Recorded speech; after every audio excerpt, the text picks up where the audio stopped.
अस्सलामुअलैकुम and a very good morning. और आज एक नया दिन, बल्कि नया हफ्ता, मंडे। मैं भी यही सोच रही थी कि अभी कुछ दिन पहले, शायद 2 दिन पहले, मैंने एक जिक्र किया था कि आज मंडे का दिन है, संडे की रात से पेट में गुड़गुड़ शुरू हो जाती है। एंड हाउ टाइम फ्लाइज, पूरा हफ्ता गुजर गया और मंडे आ गया।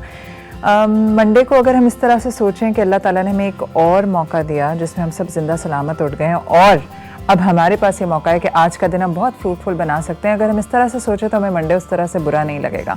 वैसे मंडे जिन माओं के बच्चे बहुत सारे घर में होते हैं, उनको मंडे बहुत अच्छा लगता है क्योंकि उन्हें सुबह सुबह सुकून का वक्त मिलता है। उसमें सुकून से वो चाय का कप पीते हैं। चाय के कप से याद आया कि मेरी बड़ी गर्मा गर्म चाय आ चुकी है, इससे पहले कि ठंडी हो। सर्दियों में चाय का कप हाथ में लेने का भी अपना मज़ा है क्योंकि मतलब बड़ा गरम गरम होता है। आप बैठे हुए हैं कंबल में घुस के। खैर आई वोंट क्या कहते हैं, मैं उसमें पूरी कहानी में नहीं जा रही। मैं एक आज बहुत अहम बात का जिक्र करना चाह रही हूँ। हमारे यहाँ कराची में जुम्मे के दिन एक हादसा हुआ जिसमें आतिशज़दगी का एक वाक़या था। बड़ा फेमस एक मॉल है कराची का, राशिद मनास रोड पे, आरजे मॉल। वहाँ पे आतिशज़दगी का एक वाक़या हुआ जिसमें बहुत सारी 11 कीमती जानें ज़ाया हुई। जो है आग कहते हैं कि शॉर्ट सर्किट की वजह से लगी। शॉर्ट सर्किट ठीक ठाक कारोबारों को ख़त्म कर चुका है। अगर हमें सदर का जो कॉर्पोरेट मार्केट है उसका वाक़या याद हो, या इस तरह के बहुत से वाक़यात। मुझे इस वाक़े ने अपना एक पर्सनल एक्सपीरियंस याद दिलाया। कुछ साल पहले हम जहाँ रहते थे वहाँ पर भी आतिशज़दगी का एक वाक़या हुआ था, और तकलीफ़देह बात ये थी कि वहाँ पे ना बड़ा प्रोटोकॉल फॉलो किया जाता है। यूनियन भी बनी हुई थी, हर फ्लोर के ऊपर फायर एक्सटिंग्विशर्स थे। मुझे अभी तक वो टाइम याद है कि जिस वक्त आग लगी and we went out of our apartment, और वहाँ पे बहुत सारे लोग जमा थे, सबने कहा ग्राउंड फ्लोर पे आ गए। तो हमने कहा कि फायर एक्सटिंग्विशर्स, तो उन्होंने कहा none of them are working. And this was so painful, और इतना उस वक्त बेबसी का एहसास हुआ कि ड्रामे सारे थे, यूनियन की मीटिंग्स भी हो रही हैं, फायर एक्सटिंग्विशर भी है, लेकिन शॉर्ट सर्किट हो गई और ग्राउंड फ्लोर पे आग लगी भी है और ऊपर भी छत का दरवाज़ा भी बंद। तो हमारा एक मसला है कि हम इमारतें बना लेते हैं मगर कोई फायर एग्ज़िट नहीं होता, कोई ट्रेनिंग नहीं होती। जब हमारी बिल्डिंग में आग लगी और हर तरफ धुआं हो गया था, हर तरफ धुआं धुआं था, तो मुझे एक मूवी में मैंने एक सीन देखा था कि कोई आग लगी थी और उन्होंने क्या किया, माँ ने क्या किया, गीला किया था उसने कपड़े और मुंह पे रख लिए थे। तो आई रिमेंबर दैट सीन। तो मैंने जल्दी से बच्चों को टी शर्ट्स गीली करके मैंने कहा कि मुंह पे नाक पे रख लो ताकि सांस लेने में आसानी हो। हमारे कोई ट्रेनिंग भी नहीं है, कोई फायर ड्रिल्स नहीं करवाई जाती। तो इस तरह के हादसा जो कि कई जानें ज़ाया कर देते हैं, या कई पूरे कहते हैं ना घरों के चिराग गोले जाते हैं, घर के घर तबाह हो जाते हैं क्योंकि बहुत सारे घरों का अकेला कमाने वाला होता है। ऐसे वाक़यात के बाद अचानक से हम सुनते हैं हुकूमत एक्शन में आ गई।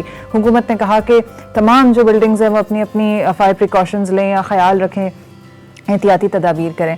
पहले कहाँ होते हैं सब लोग, सो कहाँ रहे होते हैं? उनको पहले क्यों नहीं एहसास होता कि ऐसा अगर कोई हादसा हो गया। और दूसरी बात यह, मेट्रोपॉलिटन सिटीज़ में या बड़े शहरों में कोई आग लगने के वाक़े कोई अनोखे वाक़यात तो नहीं होते, ये तो बड़े कॉमन से वाक़यात हैं। कहीं ना कहीं आग लग ही सकती है। हम गैस सिलेंडर्स यूज़ करते हैं, हमारे माशाल्लाह से जो हमारे तारों का निज़ाम है बहुत तबाह बर्बाद है।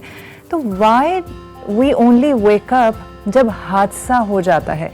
आपको याद होगा कि जब 8 अक्टूबर का ज़िलज़ला आया था, उसके बाद हमने सुना था डिज़ास्टर मैनेजमेंट सेल बनाया जाएगा। उसके बाद कितने डिज़ास्टर्स आए और चले गए। क्या कभी उस सेल को हमने फ़ाल देखा? तो ये हुकूमत के लिए, इदारों के लिए एक सवालिया निशान है कि हम हमेशा जागते, और बहुत थोड़ी देर के लिए क्यों जागते हैं, जिससे कोई हादसा हो जाता है। तो जानें ज़ाया हो गई वो हो गई। तो आज के दिन हम थोड़ा सा वक्त लेके उन तमाम फैमिलीज़ के लिए दुआ करते हैं। एक तो वो तमाम डिपार्टेड सोल्स जिनका इंतकाल हो गया, अल्लाह ताला उनको उनके दर्जात बुलंद करे, मग़फ़िरत करे।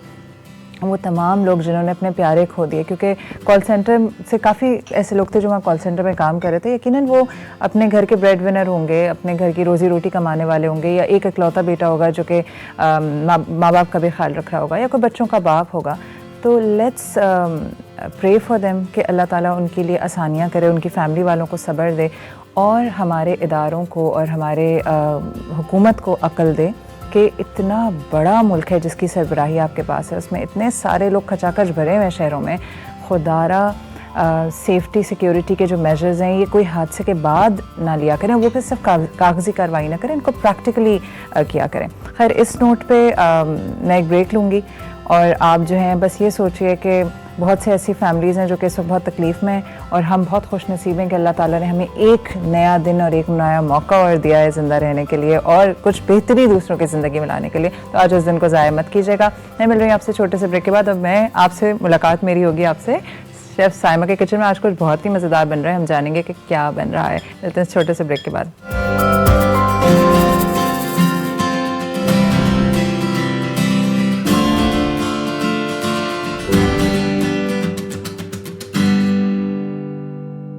Welcome back after the break. मैं मौजूद हूँ शेफ़ साइमा के किचन में, और कुछ ऐसा बन रहा है जो कि मुझे यकीन है मेरा बहुत फेवरेट है।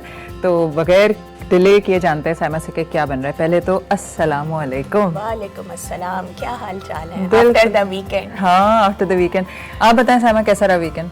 वीकेंड एज यूजुअल थोड़ा ऑक्यूपाइड था, लेकिन दिल खुश कर दिया एक सरप्राइज ने। आपको पता है कराची वालों के लिए बारिश हो गई, तो उससे बहुत अच्छा मौसम भी हो गया। और कल काफ़ी ज़रा ठंडक थी, काफ़ी ठंडक थी कहने तो गले में साथ थी ना, बारिश के साथ साथ आती है गले में खिच-खिच, तो सारा दिन शुरू हो गया।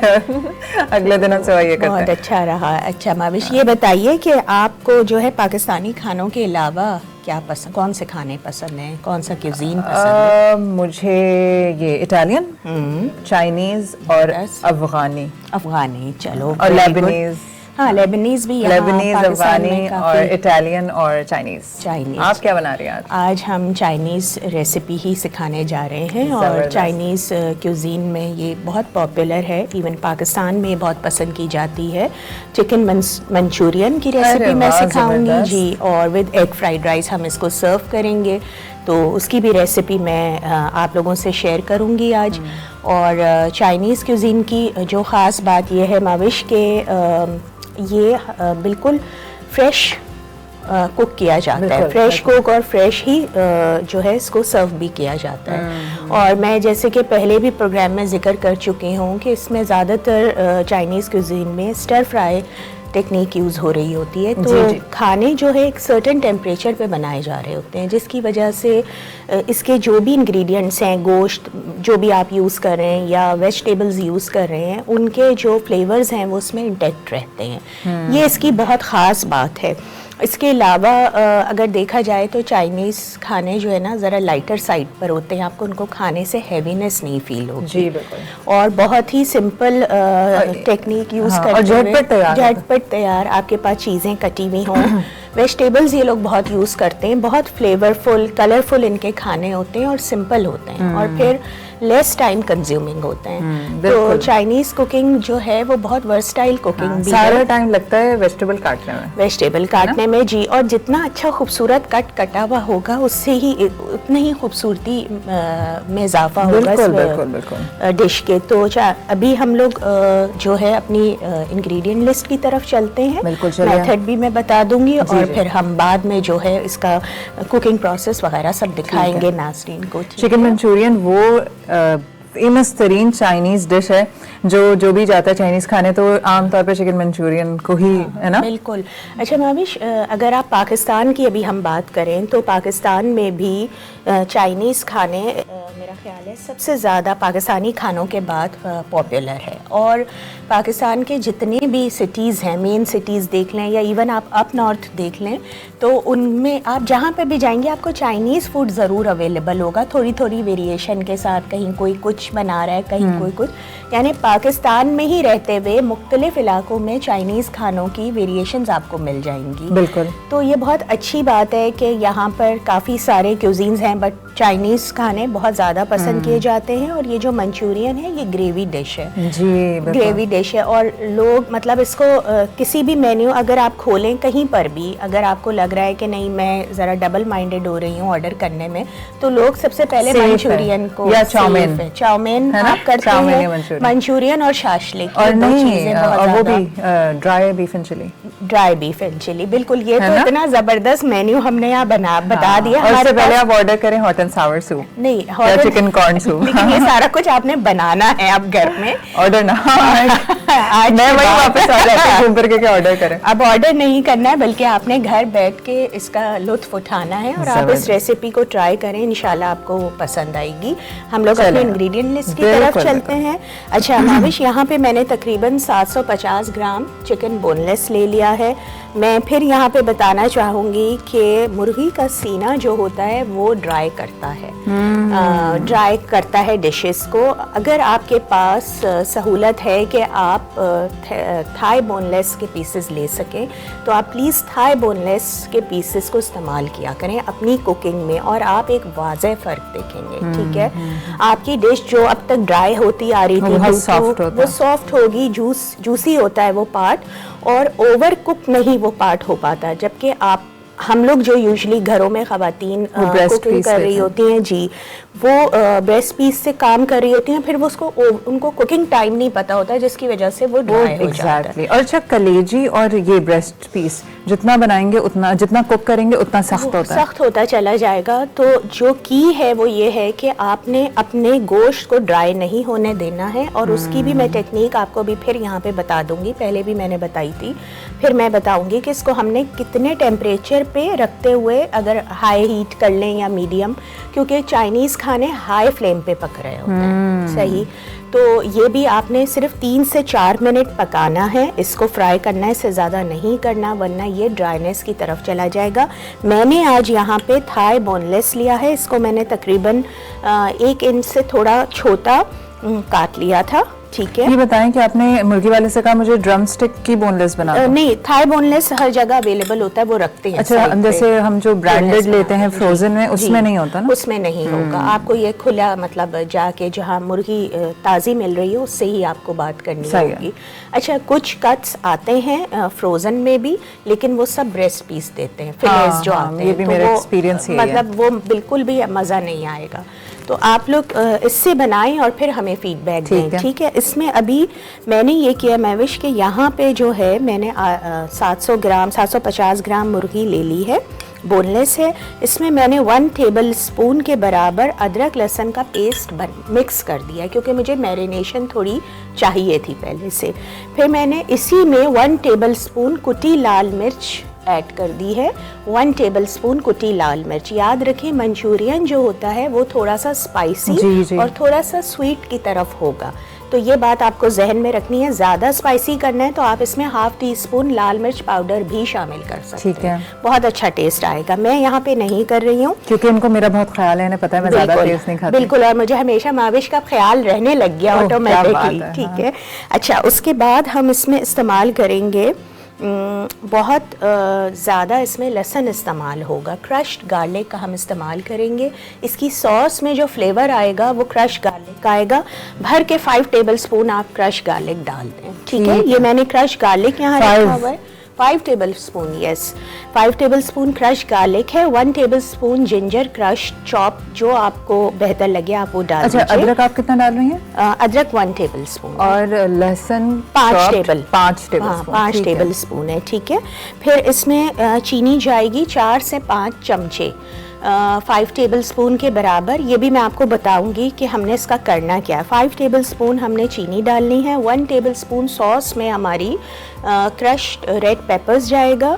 2.5 कप के बराबर टोमेटो केचप जाएगा यहाँ पे। ठीक है, टोमेटो केचप ही यूज़ करना है, चिली गार्लिक सॉस यूज़ नहीं करना है। वो शॉर्टकट वैसे नहीं, शॉर्टकट नहीं हो जाएगा चिली गार्लिक सॉस में, तो आप फिर लहसुन भी हटा दें, वो भी हटा दें, चिली फ्लेक्स भी हटा, और उसकी ना थोड़ा सा, हाँ बिल्कुल, आप इसको 2.5 कप केचप से बनाइएगा।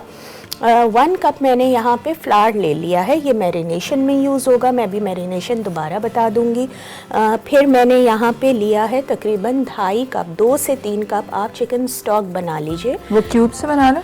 मैं हमेशा विंग्स का बनाती हूँ हमेशा, क्योंकि वो रियल फ्लेवर, एक्चुअल फ्लेवर देता है। आप लोग चाहें तो क्यूब से बना लें। जब आप लोग क्यूब्स का इस्तेमाल करें तो नमक फिर आपको कंट्रोल करना है, ये नहीं कि भर भर के नमक डालना शुरू कर दिया। केचप में भी नमक होगा आपके। सॉरी बताइए, आपने कितनी चिकन विंग्स लिए इसको स्टॉक को बनाते? तकरीबन 1/2 kg चिकन विंग्स लेके, और मैंने 1 आध काली मिर्च डाल के, 1 तेज़पात का पत्ता डाल के, ताकि थोड़ी सी उसकी फ्लेवर आ जाए वो मैंने उबाल लिया था। no, 2-2.5 no, कप, नहीं कुछ else. भी नहीं, बिल्कुल प्लेन। और ये मैं बना के हमेशा मेरे पास फ्रीज़र में फ्रीज होती है। मैं बहुत सारे विंग्स लाती हूँ क्योंकि मैं मुस्तकिल कुकिंग कर रही होती हूँ, चाइनीज़ बहुत बना रही होती हूँ घर में, तो मेरे पास बॉक्सेस में ये सेव होता है। एक सवाल और, मुर्गी के पंजे अगर हम डाल दें तो हाँ उसका, बिल्कुल है ना, डाल उसका दें, बहुत जबरदस्त गर्दन सूप डाल निकलता दें है। जी, गर्दन सही डाल है। दें।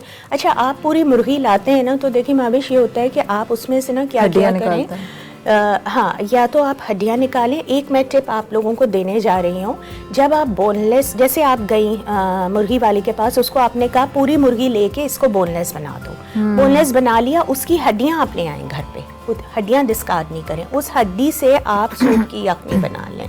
ये मैं आपको एक बहुत ज़बरदस्त टिप दे रही हूँ, ठीक है? क्या बात है, ज़बरदस्त टिप मिल गई, आपका ज़ाया नहीं और होगा बहुत ना? अच्छी बात यह है कि अगर जब आप ये लेने ही जा रहे हैं तो आप साथ में हड्डियां भी ले आएं। हड्डियाँ ले लें। अच्छा, और सेकेंडली ये कि आप जब मुर्गी घर में लाते हैं, पूरी मुर्गी आप लाए में, तो गर्दन और विंग्स आप अलग करते रहा करें, जमा कर लें गर्दन विंग्स, गर्दन जितनी 4-6 मुर्गियाँ आई हैं तो गर्दन विंग्स अलग करके उसकी आप यखनी बना के एक एक कप में जमा के रखें। अच्छा, और इसमें आपने सिर्फ पानी डाला, काली मिर्च डाली और तेज पत्ता, और चाहे तो तेज पत्ता नहीं भी है कुछ तो भी ना डालें, ऐसे ही बस बना आपने लें, क्योंकि ठीक हमें है। चिकन स्टॉक चाहिए ऐसा कि उसका एक्चुअल फ्लेवर शामिल हो। ठीक है। देखें क्यूब्स वगैरह शॉर्टकट तरीके हैं, उनसे वो मज़ा नहीं आता है, ठीक बिल्कुल, है? बिल्कुल। तो अगर आपने कोई डिश प्रिपेयर करनी है और उसका आपको वही रिजल्ट चाहिए जो आप लोग रेस्टोरेंट में खाते हैं, तो आप प्लीज़ ऐसे ही फॉलो करें पूरी रेसिपी को।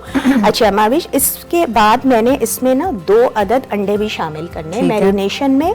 मेरे पास यहाँ पे 4 टेबल स्पून के बराबर सफ़ेद सिरका है, ठीक है? ये नज़र नहीं आ रहा, चीनी मैंने बता दी है। अच्छा, खिला तो नजर आया जी, ये मैंने सारी आपको सॉस और मैरिनेशन के अज्जा बताए हैं। मैं आपको मैरिनेशन करना बता देती हूँ और सॉस का मेथड भी बता देती हूँ, ठीक है? हमारे पास टाइम है ना? हमारे पास है 5 मिनट। ठीक है। अच्छा, यहाँ पे मैंने आपको बताया था, जैसे मैंने 1/2 kg 750 ग्राम के बराबर बोनलेस चिकन थाई ले लिया। इसमें मैंने 1 टेबल स्पून शामिल किया अदरक लहसुन का पेस्ट, 1 टेबल स्पून ही चिली फ्लेक्स मैंने शामिल किए। फिर इसमें मैं 2 अंडे शामिल करने जा रही हूँ अभी ही, ठीक है? 2 अंडे हम शामिल करेंगे। फिर इसमें हम शामिल करने जाएंगे, अच्छा, इसमें 1 टीस्पून के बराबर नमक डालिएगा, 1 टीस्पून नमक ऐड करना है।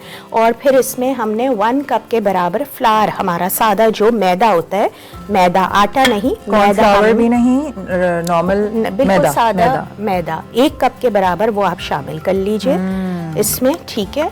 और इसको मैरिनेट करके थोड़ी देर आपने साइड पे रख देना है। ये आपकी मैरिनेशन हो गई। 30 मिनट्स आप रखें, बहुत अच्छी बात है। 2 आवर्स रख लें और अच्छी बात है। और अगर आपके पास टाइम नहीं है तो कोई मसला नहीं है, आप उसको फ़ौरन भी फ्राई कर सकते हैं।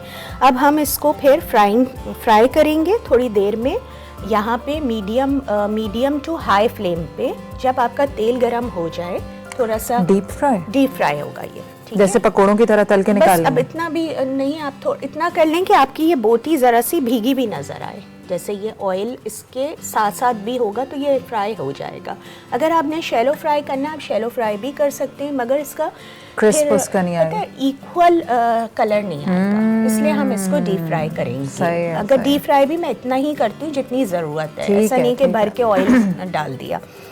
अच्छा, मैं ये बताने जा रही थी कि मीडियम टू हाई फ्लेम पे हमने इसको कुक करना है for about 3 to 4 minutes. That's it, आपने प्लेट में निकाल लेना है, ठीक है? उसके बाद आप इसको मत मज़ीद पकाइएगा। All you need is good color and crisp। नहीं, कुक भी हो जाएगा ये अंदर से, ठीक है? लेकिन अगर आप इसको ओवर कुक कर लेंगे तो एक तो इसका कलर ख़राब होगा, प्लस इसका जूस जो है ना वो बात नहीं रहेगी, सॉफ्टनेस नहीं रहेगी। तो मतलब 7-8 मिनट में नहीं पकाना है, मैं बार बार यहाँ पे ये बात बता रही हूँ। अच्छा, ये हो जाएगा। उसके बाद हमने इसकी सॉस प्रिपेयर करनी है, मंचूरियन सॉस।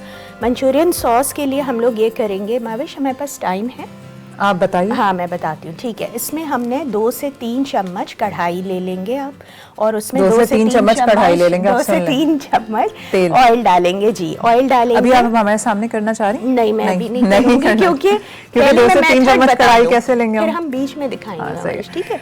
2 से 3 चम्मच ऑयल लिया, ऑयल लिया जी। और उसके बाद मैं जो थोड़ा सा ऑयल गर्म होगा तो मैं अपना जो क्रश्ड गार्लिक है और 5 टेबल स्पून के बराबर हमारा जो लहसुन है वो हमने डाल के इसको सौते करना है। जैसी खुशबू आने लगेगी, ब्राउन नहीं करना है, जैसी खुशबू आएगी, खुशबू आ रही होगी जी, तो हमने अपने 2.5 कप के बराबर इसमें चिकन स्टॉक शामिल कर देना ठीक है। चिकन स्टॉक शामिल करके थोड़ी देर इसको उबाल आने दें। जैसे ही उबाल आएगा तो अब हमने अपने सारे वो मसाले जो जैसे सिरका, चीनी 5 चम्मच चीनी, 4 चम्मच सिरका और 1 टेबलस्पून भर के क्रश चिली फ्लेक्स वो डाल देने हैं। 2.5 कप के बराबर हमने केचप शामिल करनी है। मिक्स करते रहना है और कुक करते रहना है, ठीक है। थोड़ा सा सॉस गाढ़ा होना आपका जब शुरू हो जाए 5 से 7 मिनट के बाद आपको नज़र आएगा कि आपका सॉस गाढ़ा हो रहा है, तो आपने इसमें शामिल करना है 2 टीस्पून थोड़ा सा पानी में घोल के कॉर्नफ्लावर। ये मैंने कॉर्नफ्लावर यहाँ सॉस की थिकनेस के लिए जी, वो हमने इसमें शामिल करना है। और वो भी खुल के नहीं डाल देना, आपने अपना सॉस का टेक्सचर देखना है। ऐसा तो नहीं है कि ऑलरेडी पहले आपने इतना गाढ़ा कर लिया कि अब जब वो आपने डाला तो वो रबर जेली थोड़ा थोड़ा करके थोड़ा सा आप डालें। देखें 2 टीस्पून यहाँ मैंने ले लिया, दैट शुड बी इनफ मेरे हिसाब से। थोड़ा ही पानी ऐड करके उसको घोल लीजिए और उसको ऐसा ऐसा डाल के और साथ साथ विस्क करते रहें, ताकि चलाते रहें जी, चम्मच चलाना है ताकि थोड़ा सा कॉर्नफ्लावर भी कुक हो जाए। और आपको थोड़ी अपनी, ये हम सब दिखाएंगे, तो इसी सॉस जैसी आपको गाढ़ी होती हुई नज़र आए तो अब आपने चूल्हा बंद कर देना है। अब आपके पास ये फ्राई आ गया, एक तरफ आपकी सॉस आ गई।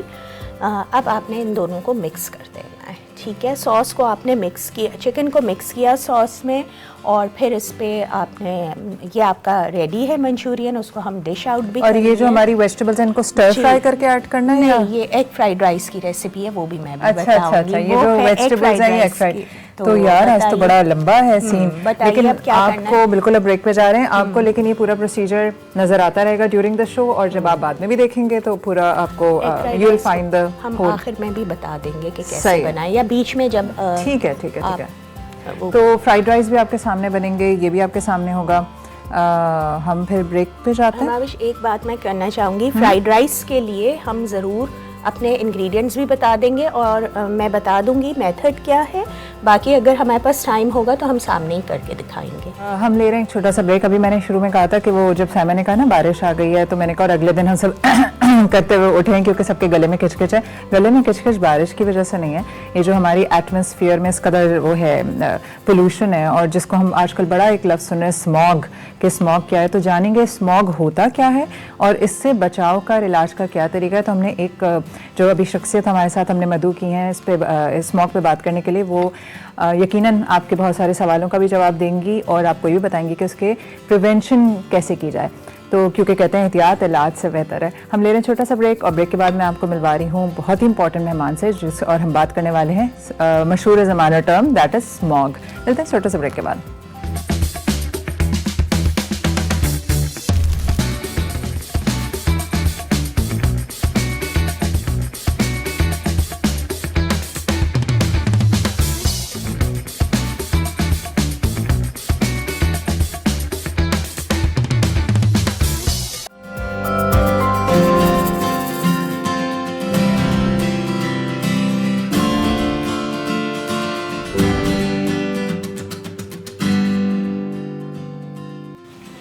Welcome back after the break.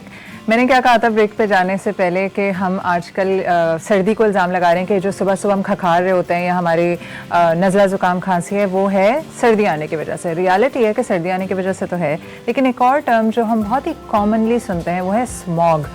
मुझे याद है सालों पहले हम चाइना के बारे में ख़बर सुना करते थे कि वहाँ की फ़िज़ा इतनी आलूदा है कि लोग ऑक्सीजन वो ख़रीदते हैं। आपको पता है कि ये होता है कि वो प्योर ऑक्सीजन ख़रीदते हैं, उसमें सांस लेते हैं, बॉटल्स में भी आती है ऑक्सीजन, आप गूगल कीजिएगा। और मैं ये सोचती थी कि चाइना की आबादी इतनी ज़्यादा है, उनकी इंडस्ट्रीज़ इतनी हैं, तो सही उनके साथ हो रहा होगा। कभी मुझे ख्याल ही नहीं आया था कि मेरा शहर जहाँ पे शायद उतनी इंडस्ट्रीज़ नहीं है या उतनी इंडस्ट्रियलाइजेशन नहीं हो रही है, कोई इकनॉमिक को ऐसी हम चांद पर नहीं जा रहे, हमारे शहर का भी यही हाल होगा। पाकिस्तान जो है उसके लाहौर और कराची, ये दो वो शहर हैं जो दुनिया में नंबर 1 नंबर 2 पे बहुत अरसे तक रहे, not for any good reason, इसलिए कि स्मॉग के लिए या तो कराची कभी ऊपर था या लाहौर। आज अगर आज का हम देखें एयर क्वालिटी इंडेक्स, तो उसमें न्यू दिल्ली फर्स्ट नंबर पे, लाहौर सेकंड नंबर पे और कराची अभी भी 4th नंबर पे। अगर आप एयर क्वालिटी इंडेक्स रोज़ चेक किया करें तो अक्सर हम या तो बहुत ही सिवियर उसमें होते हैं, ऑरेंज या पर्पल जोन में होंगे, कभी कभी उसमें भी होते हैं, मरून जोन में भी होते हैं। वाई? ऐसी हालात कि हम जो है वो अपनी वो नहीं ले सकते, क्या सांस लेने लायक फ़िज़ा नहीं होती। ये स्मॉग होता क्या है? आपने सुना होगा कि एक वर्ड होता है फॉग और एक वर्ड होता है स्मोक। स्मोक क्या है? धुआं, फॉग धुंध। तो जो धुआं सारा पोल्यूशन हमारे एटमॉस्फेयर में मौजूद है, और वो कहाँ से निकल रहा है? हमारी गाड़ियों का धुआं है हमारा, और अच्छा हम तो सिर्फ गाड़ियों से भी धुआं निकाल रहे हैं, हमारी फैक्ट्रियों से भी निकल रहा है, और हम कचरा भी जला रहे हैं। हमारे घर के पास एक पार्क है, तो वहाँ पे माली क्या करता है, पूरे पार्क की सफाई करता है, कॉर्नर में कचरा जला देता है। तो अच्छा पार्क जिसमें लोग सुबह सुबह वॉक करने आना चाह रहे होते हैं, माली साहब कोने में कचरा जला रहे होते हैं। दुकानदार अपने सामने कचरा समेटते हैं और कचरा जला देते हैं। तो ये तमाम पोल्यूशन जब जाती है एटमॉस्फेयर में, और फिर सर्दी आती है और धुंध होती है, तो ये सब ठहर जाती है फ़िज़ा में, और ये स्मॉग और फॉग और स्मोक से मिलकर बनता है स्मॉग। ये कितना ख़तरनाक है, किस तरह आपकी रेस्पिरेटरी सिस्टम को ख़राब कर सकता है, और उसके लिए किया क्या जाए, उसी सिलसिले में मैंने मदऊ किया है डॉक्टर नादिया जवाद को। नादिया जवाद जो कि पल्मोनोलॉजिस्ट हैं, चेस्ट स्पेशलिस्ट होता है, उनसे जानेंगे कि स्मॉग से हम बचें कैसे, और क्या ये वाकई इतना ख़तरनाक है जितना कि हम सुन रहे हैं। तो let's welcome doctor Nadia Jawad. क्या हाल चाल? ठीक ठाक। अस्सलाम वालेकुम। वालेकुम सलाम। नादिया, पहले तो बताएं आप पल्मोनोलॉजिस्ट हैं, क्या होता है ये? हम चेस्ट लंग्स रिलेटेड बीमारियां देखते हैं, और जैसे सांस में तकलीफ, सिम्टम्स ऑफ कॉफ, सीने में दर्द, खांसी, सांस होना, दमा, दमा इसमें इंक्लूडेड है, एज़मा और स्मोकिंग रिलेटेड इश्यूज, और इस चेस्ट से रिलेटेड टीबी इन्फेक्शंस। सही। तो अभी जो हम ये सुन रहे हैं स्मॉग बहुत ही कॉमन है, तो ये बताइए रेस्पिरेटरी सिस्टम के लिए कितना तबाहकुन है?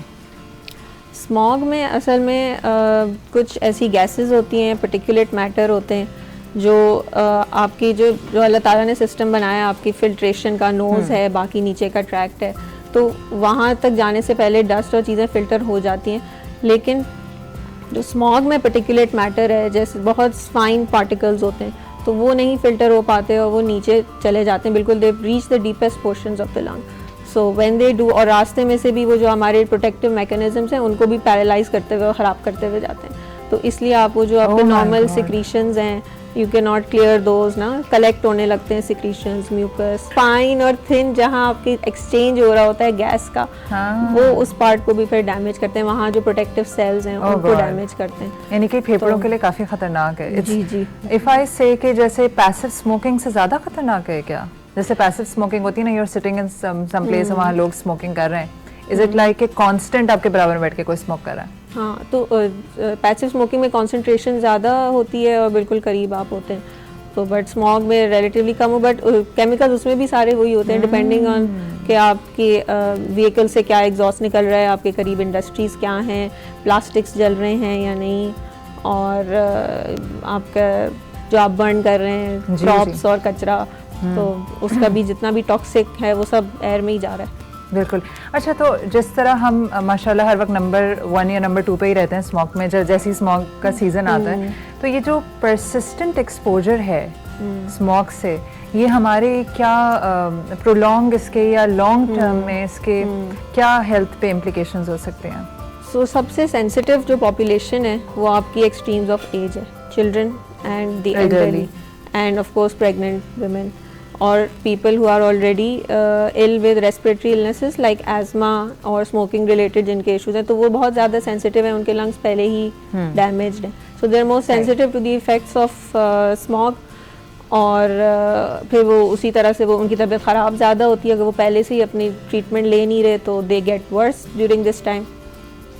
और जो दूसरे जो आपकी हेल्दी पॉपुलेशन है, अभी एयर क्वालिटी इंडेक्स जिस तरह हमारा चल रहा है 200-300, तो उस पर तो any you know healthy people भी अफेक्ट होंगे, ऐसा नहीं है कि सिर्फ वो जो बीमार हैं या जो पहले से ही लंग्स इश्यूज के साथ हैं वो अफेक्ट होंगे, तो वो तो 100, 150, 200 के अंदर अंदर वो होता है कि चलो they will be more affected than healthy people, but जब हमारा जाता है ना 200 और 300 पे, so everybody is at risk, and the longer the exposure the more chances of lung damage. तो जब बच्चों को अफेक्ट होता है तो उनकी lung maturity, lung growth affect होती है, later in life they can have problems, lung you know maturation जो होती है वो नहीं। What kind of problems?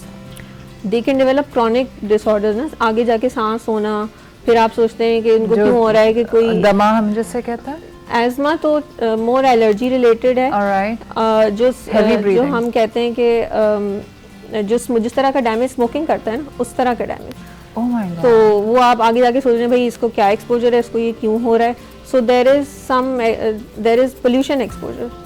तो हमारे पास जिस तरह ड्राइवर्स आ रहे होते हैं, जैसे हम तो स्मोक नहीं करते but they are constantly expose, ये जो हवा में जो पोल्यूशन है। और the children who play in parks, आप सोचिए अब आउटडोर एक्टिविटी नहीं हो रही बच्चों की, इसीलिए ना कि आप चाहते हैं कि इनको सेफ रखें।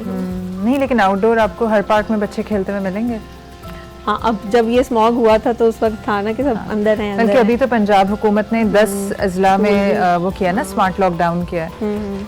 लेकिन वही है, कितने 4-5 दिन का लॉकडाउन या 1 महीने के लॉकडाउन से स्मॉग आना, it's something happening over the year, और पूरा साल ही आप पोल्यूट कर रहे हैं। तो वो फिर इस टाइम पे वो जब सर्दी आती है ना तो वो नहीं आप बात करें, जब सर्दी आती है तो वो एक लेयर, एक ऊपर वार्म एयर की लेयर, एक टेम्परेचर इन्वर्जन कहते हैं इसको, तो ऊपर वार्म एयर की लेयर और नीचे वो सारे टॉक्सिक गैसेस और वो सब become static. So it also depends कि हवा कितनी है, हवा नहीं है, ये चारों तरफ पहाड़ है, तो वो सिटीज ज़्यादा अफेक्ट। और आम जबान में अगर हम समझें, लेमन लैंग्वेज में, तो समझे ये सारी पोल्यूशन ठहर जाती है बिकॉज ऑफ धुंध। और पहले तो हवा में कहीं उड़ जाती थी, अभी हम इसको इनहेल कर रहे हैं और हम इसी में रह रहे हैं, समझें, इस कंटेनर के अंदर। मुझे बताएं क्या सिम्टम्स हैं, कौन से सिम्टम्स हैं जो डेवलप करते हैं और हमें पता होना चाहिए कि अच्छा ये स्मॉग की वजह से हो रहा है। तो अगर बहुत ही स्मॉग में जैसे ओजोन और जो हाइड्रोकार्बन्स हैं ये होते हैं, तो ओजोन इज़ वेरी इरिटेड। हम ओजोन तो वो जब वो ऊपर है, जब वो आपके ऊपर आपके प्रोटेक्शन के लिए है, लेकिन जब वो ग्राउंड लेवल पे है तो वो आपको इरिटेट करते, तो इट कैन कॉज आइज में इरिटेशन, रेडनेस, पानी आना, नाक में इरिटेशन, छींकें, नज़ला, फिर वो सामने भी बह रहा है और नीचे रेस्पिरेटरी ट्रैक में वीजिंग शुरू हो जाती है। एजमेटिक्स ज़्यादा ख़राब हो जाते हैं, स्मोकिंग रिलेटेड जो जिनके लंग्स ख़राब हैं, COPD जिसे कहते हैं हम, वो शॉर्टनेस ऑफ ब्रेथ भी इसी वजह से होते हैं।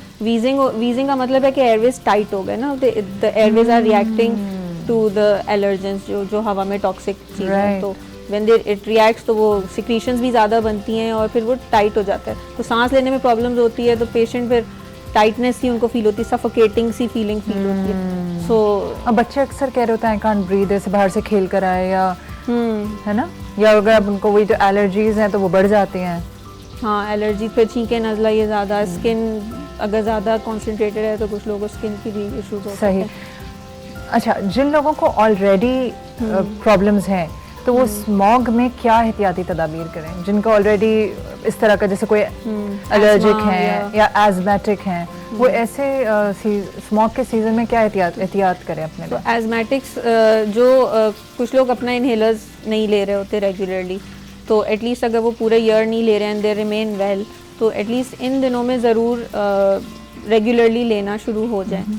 और आउटडोर मतलब अगर स्मॉग है तो फिर अपने विंडोज़ क्लोज रखें जितना हो सके, आउटडोर कम से कम जाएं, घर में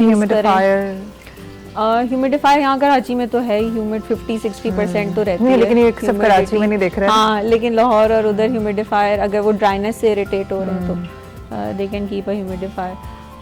बाकी मास्किंग करें, मास्क यूज़ करें, और जो आपका सर्जिकल मास्क है वो कम प्रोटेक्शन देता है, जो N95 या PM2.5 है, they are the pollution mask, जो चाइना में बहुत यूज़ होते हैं, चाइना, जापान, ये लोग बहुत यूज़ करते हैं टू प्रोटेक्ट फ्रॉम पोल्यूशन।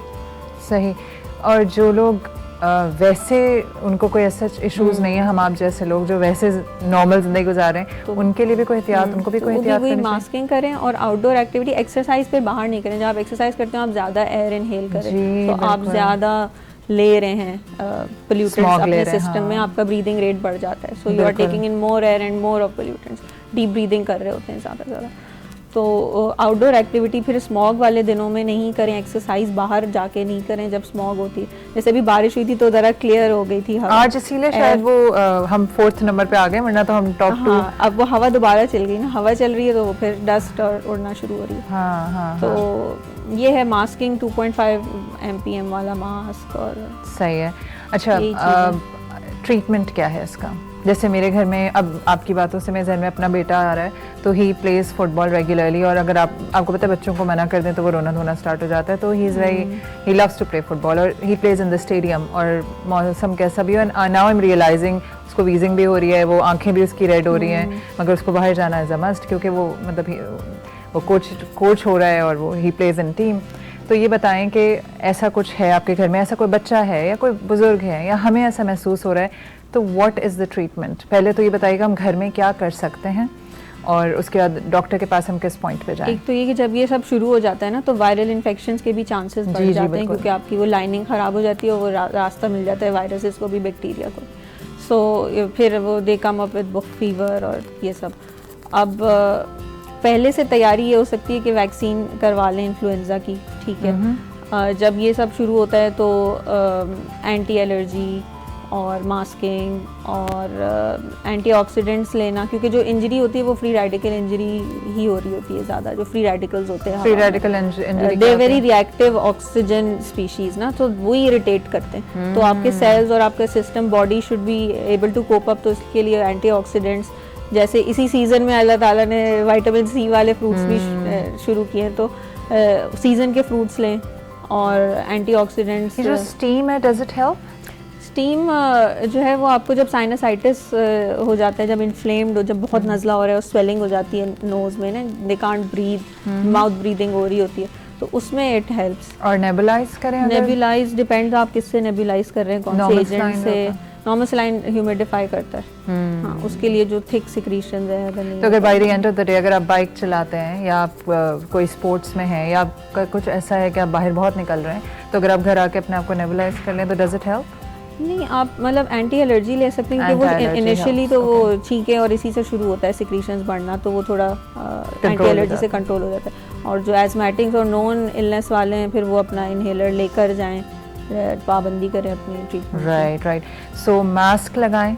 अब मैं कंक्लूड वो सम अप कर रही हूँ इस कॉन्वर्सेशन को। Mask is a must, anti allergies अपने घर में रखें, और अगर नेबुलाइजर है तो अगर बच्चों को वीजिंग हो रही है या अगर आप देख रहे हैं या एल्डरली को हो रही है तो नेबुलाइज करें। वीजिंग के लिए फिर आप मतलब कंसल्ट करें, क्योंकि वी वुड लाइक टू सी के वीजिंग का सिर्फ यही कॉज है, और भी रीजंस होते हैं, कौन सा एजेंट देना है नेबुलाइजेशन में, तो ये फिर डॉक्टर देख के और हिस्ट्री लेके डिसाइड करता है। सही। तो घर में अगर सिर्फ नज़ला ज़ुकाम ये हो रहा है, you can give anti allergy, और मास्किंग, फ्रूट्स, ये सब चीज़ें, इन्फ्लुएंजा शॉट्स।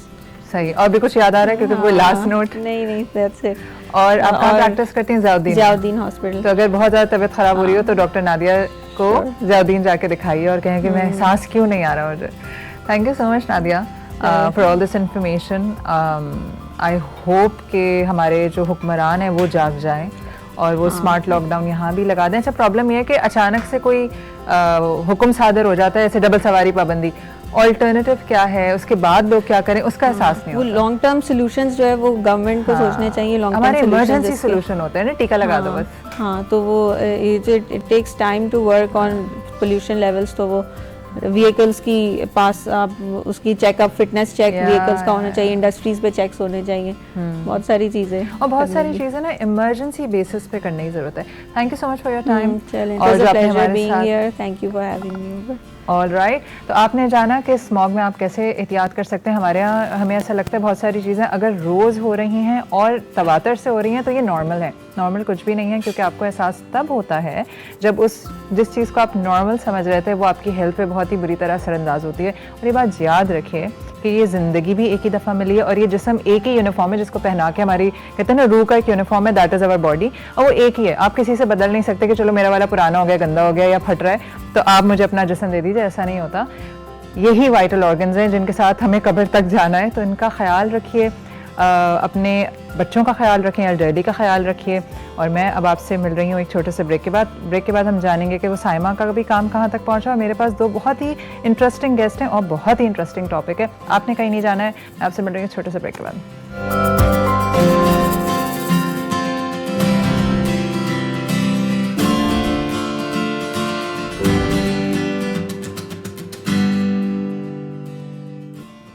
Welcome back. अभी मैं आपको ले जा रही हूँ शेफ़ साइमा के पास, और शेफ़ साइमा ने जो है वो कुछ मंचूरियन का प्रोसीजर थोड़ा सा आगे बढ़ा दिया है, तो जानते हैं उनसे कि उनका मंचूरियन कहाँ तक पहुँचा और वो कुछ चीज़ें सिखाना चाह रही हैं आपको। तो over to you Saima. Thank you Mavish. यहाँ पे मैंने थोड़ी सी जो है वो मंचूरियन की जो चिकन है वो फ्राई करके रख ली है। यहाँ पे आप लोग देख सकते हैं कि इस पर कैसा कोटिंग हुई हुई है और क्या कलर पे हमने इसको निकाल लिया है। थोड़ी सी मैं अभी सामने भी डाल देती हूँ। इसके बाद मैं आप लोगों को एग फ्राइड राइस की जो है वो रेसिपी भी यहाँ पे बता दूँगी और फिर हम अपने प्रोसीजर के जानिब चलेंगे। तो अभी मैं यहाँ पर अपनी चिकन फ्राई करने डाल रही हूँ मंचूरियन की। अच्छा, एग फ्राइड राइस के लिए अज्जा आप लोग नोट कर लीजिए। यहाँ मैंने तकरीबन 2.5 कप चावल उबाल के रख लिए हैं। 2.5 से 3 कप चावल आप उबाल लीजिए पहले। राइस चाइनीज़ राइस के लिए रिकमेंडेशन ये होती है कि एक दिन पहले आप चावल उबाल लें और फ्रिज में रख दें, तो नेक्स्ट डे जब आप उसको यूज़ करेंगे राइस को तो बहुत अच्छा रिज़ल्ट आता है। अभी हमने तो यहाँ पे फ्रेश बॉईल किए हैं, मगर अगर किसी के पास रखे हुए चावल ना हो तो आप फ्रेश बॉईल कर भी उनको थोड़ी देर आप रूम टेम्परेचर पे ले जाएं और फिर आप यूज़ करें। अच्छा, यहाँ पर मैंने 2.5 कप के बराबर बॉइल्ड राइस ले लिए हैं और मैं चूँकि हम एग फ्राइड राइस बनाने जा रहे हैं तो हम इसमें 3 अंडों का इस्तेमाल करेंगे। फिर हम लोग इसमें जो है थोड़ा सा सफ़ेद मिर्च का इस्तेमाल करेंगे। 1 टेबल स्पून के बराबर ही मैं इसमें चिकन पाउडर ऐड करूँगी। 1 टीस्पून मैंने इसमें सफ़ेद मिर्च ले ली है। अच्छा, शुरू में मैं जो कटी हुई गाजर मैंने ली है, ऐसे काट लिया है, आप देख सकते हैं। तकरीबन ये 3 गाजरें थी जिसको मैंने छोटा क्यूब्स फॉर्म में काट लिया, बिल्कुल छोटा। और तकरीबन मैंने 100 ग्राम हरी प्याज यहाँ पे ली थी, इसको भी मैंने छोटा स्लाइस में काट लिया। इसके अलावा हम इसमें एग फ्राइड राइस में कोई वेजेस यूज़ नहीं करेंगे। गाजर और हरी प्याज प्लस अंडा, इसी से हमने अपने राइस रेडी करने हैं। अच्छा, राइस के लिए एक चीज़ मैं आपको और बता दूं कि पहले हम 2 टेबलस्पून के बराबर इसमें ऑयल गरम कर लेंगे। ऑयल गरम जैसे ही हो जाए तो आपने अंडे शामिल करने हैं और अंडे शामिल करके उसको स्क्रैम्बल्ड एग की तरह तेज़ तेज़ चलाना है ताकि हमारे पास अंडों का एक स्क्रैम्बल फॉर्म आ जाए। वो आप निकाल लीजिए, ठीक है। निकालने के बाद आपने सेम ऑयल में थोड़ा 1 टीस्पून के बराबर क्रश लहसुन शामिल करना है और जैसे ही आप क्रश लहसुन शामिल करेंगे तो एक खुशबू सी आने लग जाएगी। आप इसी स्टेज पर अपने बॉइल्ड राइस ऐड कर दें, ठीक है। बॉइल्ड राइस ऐड करके आपने तेज़, क्योंकि स्टर फ्राई हम कर रहे हैं राइस को, तेज़ ही आंच पे हल्का सा उसको स्टर करना है और स्टर करने के साथ ही हम उसमें शामिल कर देंगे 1 टीस्पून के बराबर अपनी सफ़ेद मिर्च। 1 टेबलस्पून मैंने इसमें चिकन पाउडर लिया है। 1 टीस्पून या टेबलस्पून के बराबर हम इसमें सिरका भी ऐड करेंगे। याद रखें, इस टाइम तक मैंने अभी कोई भी अपनी सब्ज़ी शामिल नहीं की है। जी, सब्ज़ी इसलिए शामिल नहीं की है क्योंकि हमने हर चीज़ को खिला खिला रखना है, हमने ओवर कुक नहीं करना। और यूजुअली लोग पहले ही फ्राई करते हैं ना जी, वो गलत तरीका है। वो लोग करते हैं, उससे क्या होता है माविश कि सब्ज़ी अपने जूसेस रिलीज़ कर देती है, सारा पानी बाहर आ गया और आपको पता ही नहीं चल रहा होता कि आप क्या कर रहे हैं। उसके बाद वो मलीदा होना शुरू हो जाती है, फिर आप राइस डालते हैं, वो दोबारा कुक होती है तो वो और बहुत चावल बैठ जाता है, चावल बैठ जाते हैं। तो अब हमने जैसे ही राइस डाले, अपने सारे ये जो 2 ही स्पाइसेस डाल रहे हैं, विनेगर हम ऐड कर रहे हैं। हम 1 टेबलस्पून के बराबर चिली सॉस भी ऐड करेंगे। अगर किसी के पास है तो वो ऐड करें, नहीं है स्किप कर दें, कोई मसला नहीं है, ठीक है। सिरका भी अगर आपके पास नहीं है तो आप स्किप करें, कोई प्रॉब्लम वाली बात नहीं है। तो सारा आपने थोड़ा सा स्टर फ्राई में रखा और फिर इन दी एंड आपने जो है गाजर और हरी प्याज मिक्स करके चूल्हा बंद कर देना है और फिर उसको ज़रा सा, तो ये दम पे ही सॉफ्ट होगा? नो, दम भी नहीं आएगा, मतलब गरम चावलों का जो, क्योंकि हमने चावलों को इतना तेज़ हीट पे रखा हुआ होगा माविश कि जब हम अपनी सब्ज़ी डालेंगे ना, वो उसी के स्टीम से सब्जियां इतनी सॉफ्ट हो जाएंगी जितनी रिक्वायरमेंट है। जी, क्रंची रहेंगी, इनका कलर ख़राब नहीं होगा क्योंकि हम चूल्हा बंद कर चुके हों। और उसी वक्त हमने अपना अंडा भी इसमें शामिल कर लेना है, जो हमने स्क्रैम्बल एग अलग से रखा हुआ था, वो भी शामिल करना है और तेज़ से चम्मच से चलाते रहना है।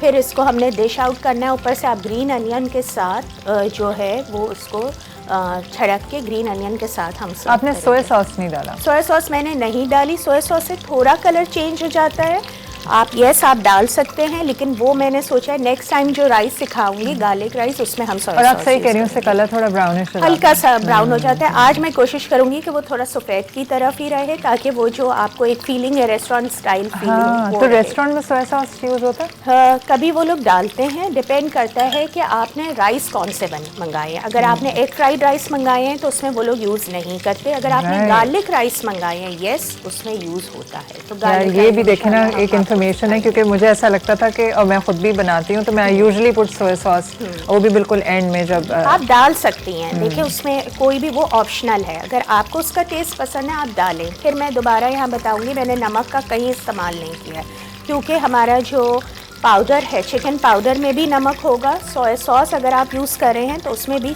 नमक की मिकदार। चावल में नमक डाल के बॉईल किया ना? नहीं, मैंने नहीं डाल के बॉईल किया, ठीक है। सादे ही राइस मैंने बॉईल कर लिया। अच्छा, उसकी वजह मैं आपको बता देती हूँ यहाँ पे माविश, क्योंकि हम जब इसको ग्रेवी के साथ खा रहे होते हैं ना, तो जब हम ग्रेवी के साथ खाएंगे तो ऑलरेडी आपको वो सब चीज़ एडजस्टेड लगेगी। अगर आपके पास ग्रेवी में फॉर इंस्टेंस तेज़ नमक हो जाए तो फिर आप क्या करेंगे? राइस में भी नमक है, उसमें भी है, तो वो बैलेंस आउट हो जाता है। तो बेहतर ये है कि नमक मत शामिल करें अपने राइस में, आप सिर्फ चिकन पाउडर यूज़ करें। और फिर इसके अलावा अगर आपने सोया सॉस यूज़ कर दी है तो वो भी नमक की कमी को पूरा कर देगी। और प्रोसेस आप समझ लें कि मैं दोबारा यहाँ बता देती हूँ कि राइस के बाद हमने इन दी एंड अपनी वेजिटेबल्स शामिल करनी है। वेजिटेबल्स डाल के हमने कुक नहीं करना है। सही। ये बात आप याद रखिएगा। मैं आपको बताऊँ, एक जगह मैंने रेसिपी देखी थी, और अगर वो अपनी मर्जी से बनाई थी, उन्होंने पहले फ्राइंग में सारी वेजिटेबल डाली और फिर चावल डाल के स्टर फ्राई किया। लेकिन मुझे ऐसे ही लगता है कि वो जो रेस्टोरेंट वाला क्रंच है वो वहाँ से मिस हो जाता है। वहाँ पे रेस्टोरेंट में अगर आप कभी किचन उनका विज़िट करें, और मैंने भी ये चीज़ें सब देख कर ही सीखी कि जब आप एक्सपेरिमेंट विजुअलाइज़ कर रहे होते हैं चीज़ों को, तो आपको अंदाज़ा होता है बहुत छोटी छोटी चीज़ें जो कि हमें खाना बनाते वक्त एहतियात करनी चाहिए। और फिर they make a huge difference. बिल्कुल ह्यूज डिफरेंस आपको लगेगा। जब ये चावल टेबल पर आएंगे तो कोई भी आपको ये नहीं बोलेगा कि ये आपने घर में क्या बनाया है, ये घर में बने हुए और ये क्या किया तूने। जी, अच्छा, छोटी बातों का ख्याल करें तो इंशाल्लाह कभी भी बिल्कुल। तो आई थिंक ब्रेक ले लें फिर। आप ब्रेक ले लीजिए, मैं अपनी चिकन को कंटिन्यू करूंगी, मंचूरियन की चिकन को फ्राई करने के लिए। इसके बाद अगर हम सॉस बनाना सिखा सके सामने तो ठीक है, वरना मैं सॉस कंटिन्यू करना। ठीक है, all right, over to you Mavish. अच्छा, हम एक बहुत ही छोटा ब्रेक ले रहे हैं। फ़ौरन ही मैं आपको फिर मिलवाऊंगी अपने दो कुछ ख़ास मेहमानों से। तो आपसे मैं मिल रही हूँ एक छोटे से ब्रेक के बाद।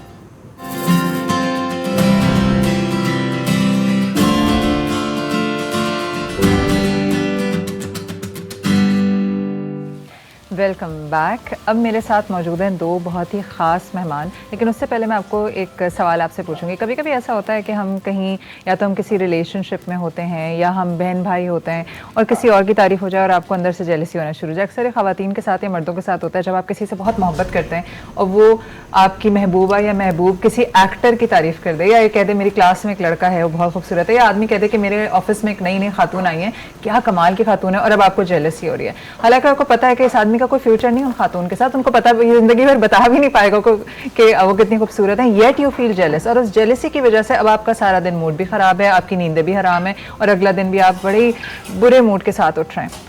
ये जो जेलसी है ना, ये बड़ा फितरी सा अमल है। और लेकिन ये करता क्या है फितरी अमल? ये आपको भी खा जाता है, और आपके इर्द गिर्द के जो लोग हैं उनको भी परेशान करता है, और आपके रिश्ते भी ख़त्म होते हैं इसी टॉपिक पे। और इसके अलावा जो आगे जो मैं बात करने वाली हूँ, प्रोफेशनल जेलसी। प्रोफेशनल जेलसी क्या है? आपने कहीं जॉब की और आप खामखा में किसी शख्स से इनसिक्योर होने लग गए, या आपको ऐसा लगा कि जी सारी लाइमलाइट, मैं इतनी मेहनत कर रहा हूँ, सारी लाइमलाइट तो ये फलां शख्स ले जाता है, and then you started feeling jealousy उस आदमी से।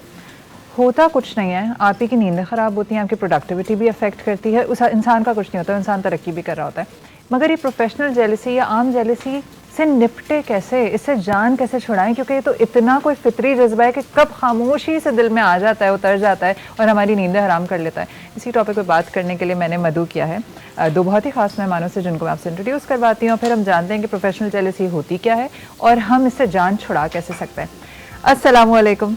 वालेकुम अस्सलाम। सबसे पहले मेरे साथ मौजूद हैं डॉक्टर सना। डॉक्टर सना साइकोलॉजिस्ट हैं और वो जानती हैं कि आपके जो दिमाग में चीज़ें चल रही हैं वो क्यों चल रही हैं और उनका हल क्या है। तो डॉक्टर सना, आपसे हम जानेंगे कि जेलसी क्या होती है और प्रोफेशनल जेलसी क्या होती है और उससे जान कैसे छुड़ाई जाए। उसके बाद मेरे साथ मौजूद हैं समरा तनवीर। समरा तनवीर एक मार्केटिंग कंसल्टेंट हैं और करियर कोच है एंड बिजनेस कोच हैं, राइट। तो समरा, आपने भी प्रोफेशनल जेलसी भुगती भी होगी, देखी भी होगी और आपको अंदाज़ा भी होगा कि इसको डील कैसे किया जाता है।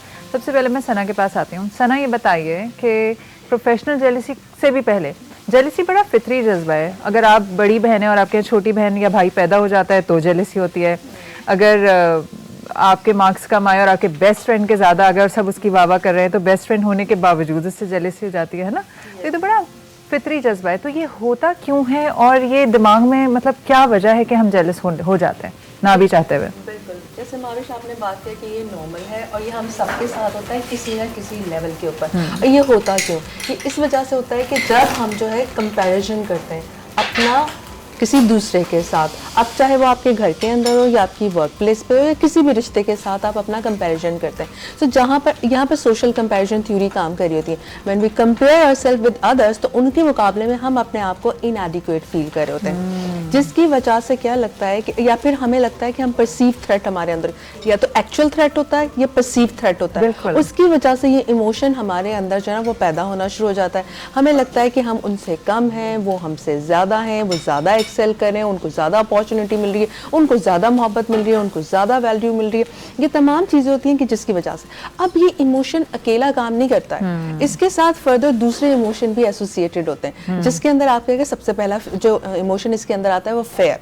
अब आपको किसी भी चीज़ का फेयर हो सकता है। देन उसके अंदर सैडनेस आती है, रिसेंटमेंट आती है, एंगर आता है, हेट्रेड आता है। ये तमाम चीज़ें जब इसके साथ और ये और कॉम्प्लेक्स बनता चला जाता है। बिल्कुल बिल्कुल, आपने बड़ी अच्छी बात कही कि एक तो एक्चुअल थ्रेट है और एक परसीव्ड फियर है। Yes. ऐसा ना हो जाए। अगर हम बात अभी प्रोफेशनल ना करें, हम नॉर्मल रिलेशनशिप्स की बात करें, ख़वातीन में अक्सर जेलसी ज़्यादा होती है कि खामखा में अपने आप को पता नहीं क्यों ये समझती हैं कि ये जो आदमी मेरे घर में है ये किसी और औरत इसको ले जाएगी। भाई आपसे ही बर्दाश्त नहीं हो रहा वो आदमी, तो कोई और औरत क्यों लेके जाएगी उस आदमी को? पहले तो ये बात अंडरस्टैंड कर लें, कोई इतना हसीन नहीं है कि उसको सारी औरतें मरती हैं, वो मर रहा है, वन साइडेड से कुछ नहीं होता। तो आप कंफर्टेबल रहें अपनी स्किन में। तो ये परसीव थ्रेट है कि हाय मुझसे कोई भी रिश्ता या कोई मकाम छिन ना जाए, जो कि शायद ज़िंदगी भर नहीं छिनता।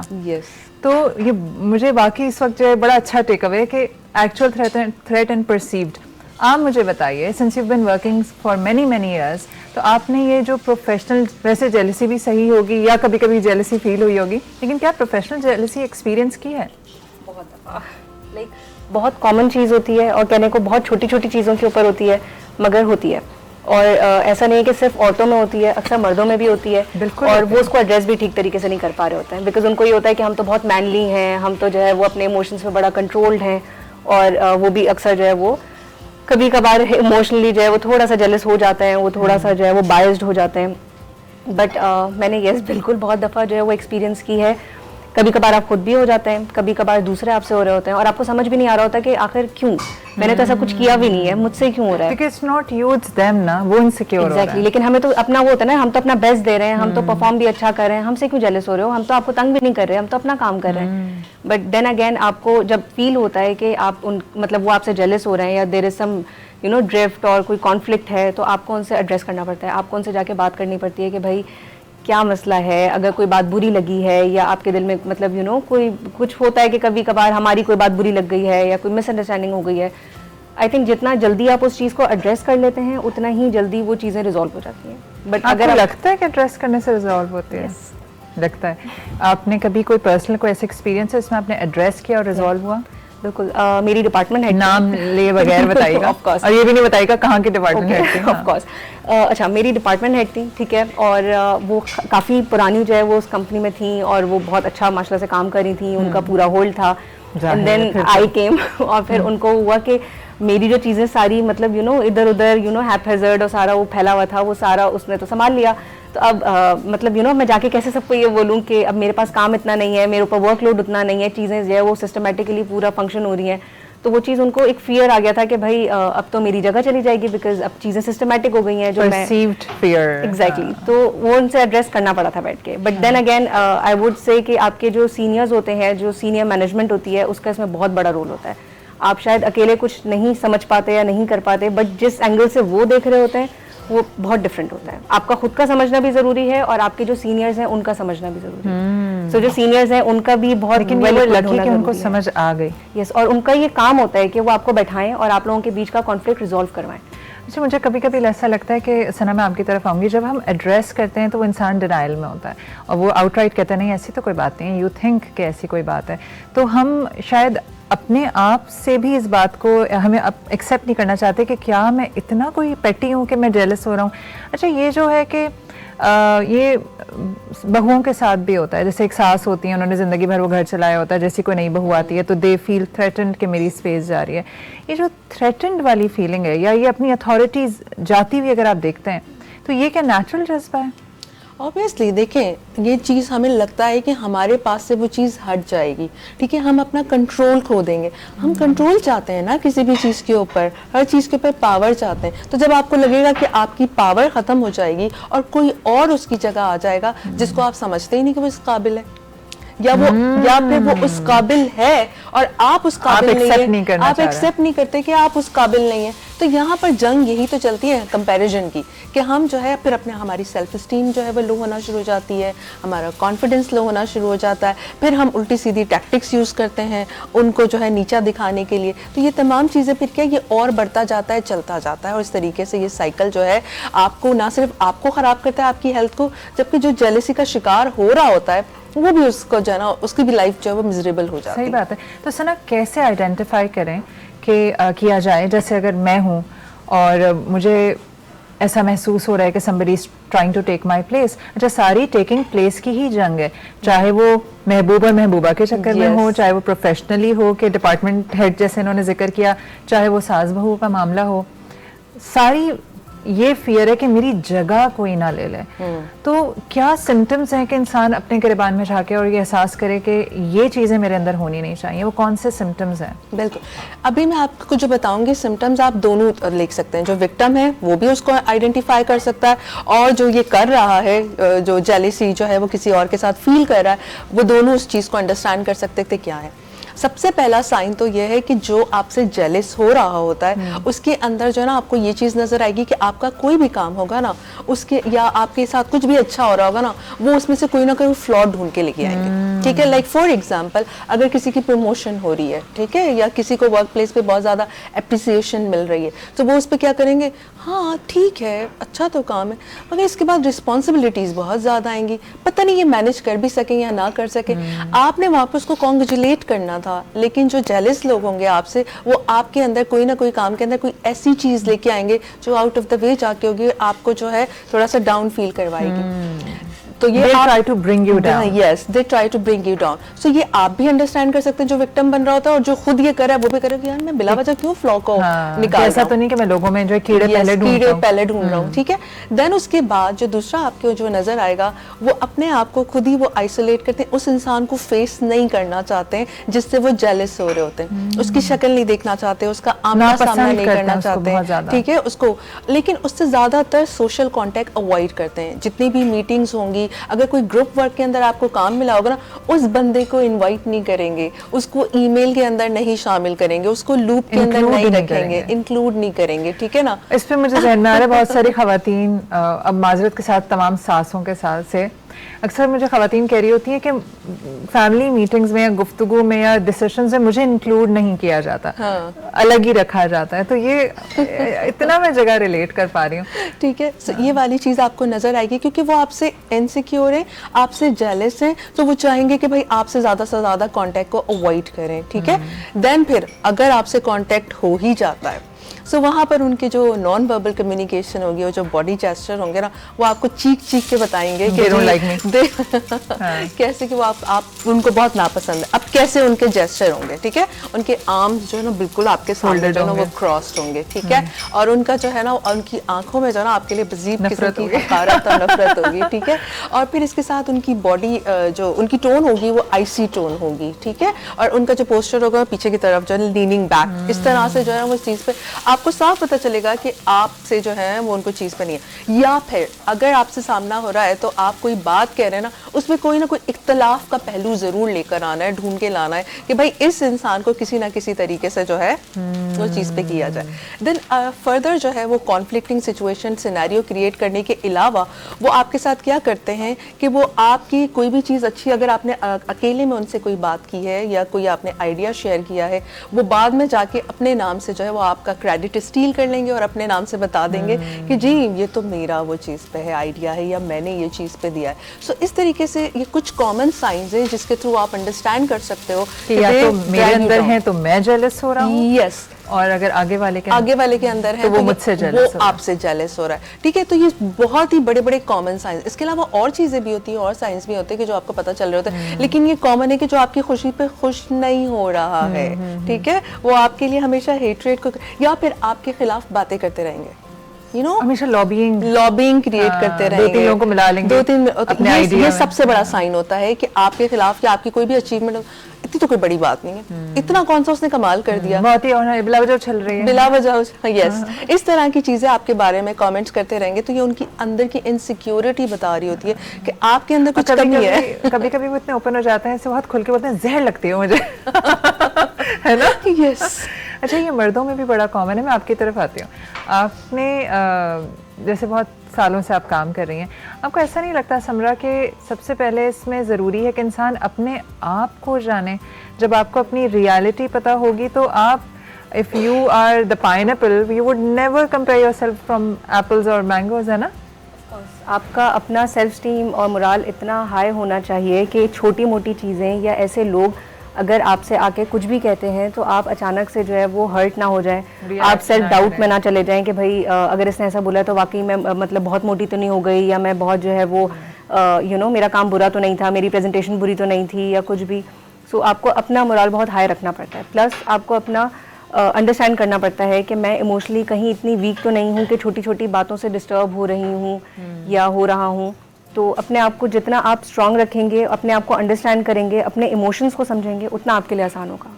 सही बात है। दूसरा मुझे बताओ समरा कि जब हम वर्क प्लेस पे होते हैं तो और नई नई जगह जाते हैं तो इट्स नॉट ईजी कि आप पहले दिन ही हाई सेल्फ एस्टीम के साथ चले जाएं, तो क्या कोई टिप दो लोगों को जो लड़कियां होती हैं या लड़के होते हैं, वो वर्क प्लेस ज्वाइन करते हैं, आपको तरह तरह के लोग मिलते हैं, बहुत सारे लोग तो यंगस्टर्स को ही पसंद नहीं करते क्योंकि उन्हें लगता है कि यंग लोग हैं, more energetic, lot of creative ideas, तो मेरी मैं थ्रेट वो भी आता है ना, जेनजी है और हाँ, तो एक वो भी मिलेनियल्स को वो बर्दाश्त नहीं है हम हैं मिलेनियल्स, लेकिन अब क्या कर सकते हैं। तो मुझे बताओ कि कोई ऐसा मशवरा है जो यंगस्टर्स को देना चाहो कि now you are joining the workforce, तो हाउ टू हैंडल दैट? एक चीज़ जो मैंने खुद बहुत ज़्यादा नोटिस की, सिंस मेरे पास बहुत सारे यंगस्टर्स आ रहे होते हैं, सीख रहे होते हैं, ट्रेनिंग ले रहे होते हैं, सो उनका जो मैंने एक बहुत ज़्यादा नोट किया है, उनके अंदर पेशेंस नहीं है। उनको ये है, उनको जॉब के फर्स्ट डे पे अप्रिसिएशन चाहिए और फर्स्ट डे में उनको जो है ना कोई डिपार्टमेंट हेड बनना है, ठीक है, उनको, और फिर उनका इवेंचुअली क्या है 2-3 साल में पाकिस्तान से निकलना है। Oh, yes. तो उनका वो उन्होंने अपना एक कोई अलग ही गोल बनाया है जिंदगी में, ये सस्टेनेबल नहीं है।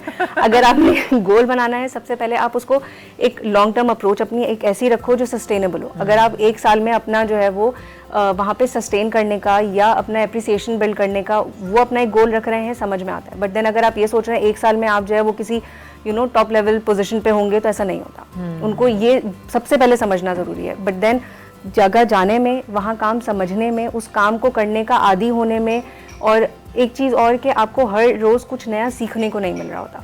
लोगों का एक होता है, हमें तो यहाँ पे कुछ लर्निंग ही नहीं हो रही, हमें तो यहाँ पे कुछ लर्निंग ही नहीं हो रही, मतलब मैं तो यहाँ पे फारिग बैठा रहता हूँ, ऐसा नहीं होता।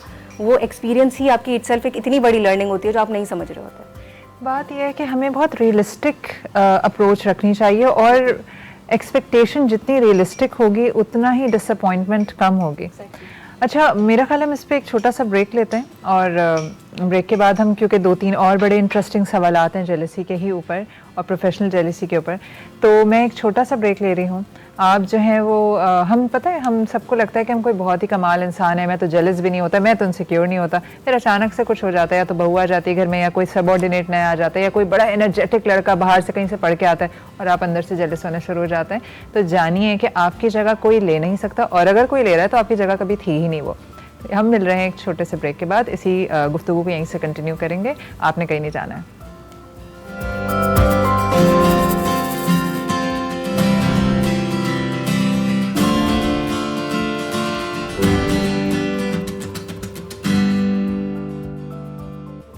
Welcome back after the break. अच्छा, मैं सना आपके पास आऊँगी एक बहुत ही अहम सवाल लेके। अहम सवाल इस तरह से है कि क्योंकि मैंने खुद एक्सपीरियंस किया था ज़िंदगी में, कोई 2 मेरे बहुत ही बुरे एक्सपीरियंसेस हुए। मैं कोई पिछले 20-22 साल से काम कर रही हूँ। तो एक जगह पे क्या था, मेरी एक बेस्ट फ्रेंड बनी और मेरी इतनी कोई अच्छी दोस्ती कि हमारा खाना पीना साथ, मिलना जुलना साथ, लेकिन समहाउ ऐसा हो रहा था कि मेरी बस बेस्ट फ्रेंड, अकेली ही बेस्ट फ्रेंड रह गई थी, बाकी सब मुझसे कटे कटे रहने लग गए थे, बड़े खाइफ रहते थे। मुझे समझ नहीं आता था, मैं कहीं जाके बैठूं तो सब उससे तो बात कर रहे हैं, मुझे कोई पसंद नहीं कर रहा। कुछ अरसे बाद एक खातून ने मुझे कहा कि मैं तुम्हें एक अच्छा मशवरा दूं, ये जो तुम्हारी बहुत अच्छी दोस्त है ना, इससे बच के रहना। And I did not like it कि ये क्यों कह रही हैं इस तरह। और बाद में आहिस्ता आहिस्ता ये बात खुली कि वो जो मेरी बहुत अच्छी दोस्त थी at work place, she was the one जो कि हर जगह से उससे मुझे कटवा रही थी। तो ऐसा भी तो होता है कि sometimes you can't even tell कि आपसे कोई जेलस हो रहा है।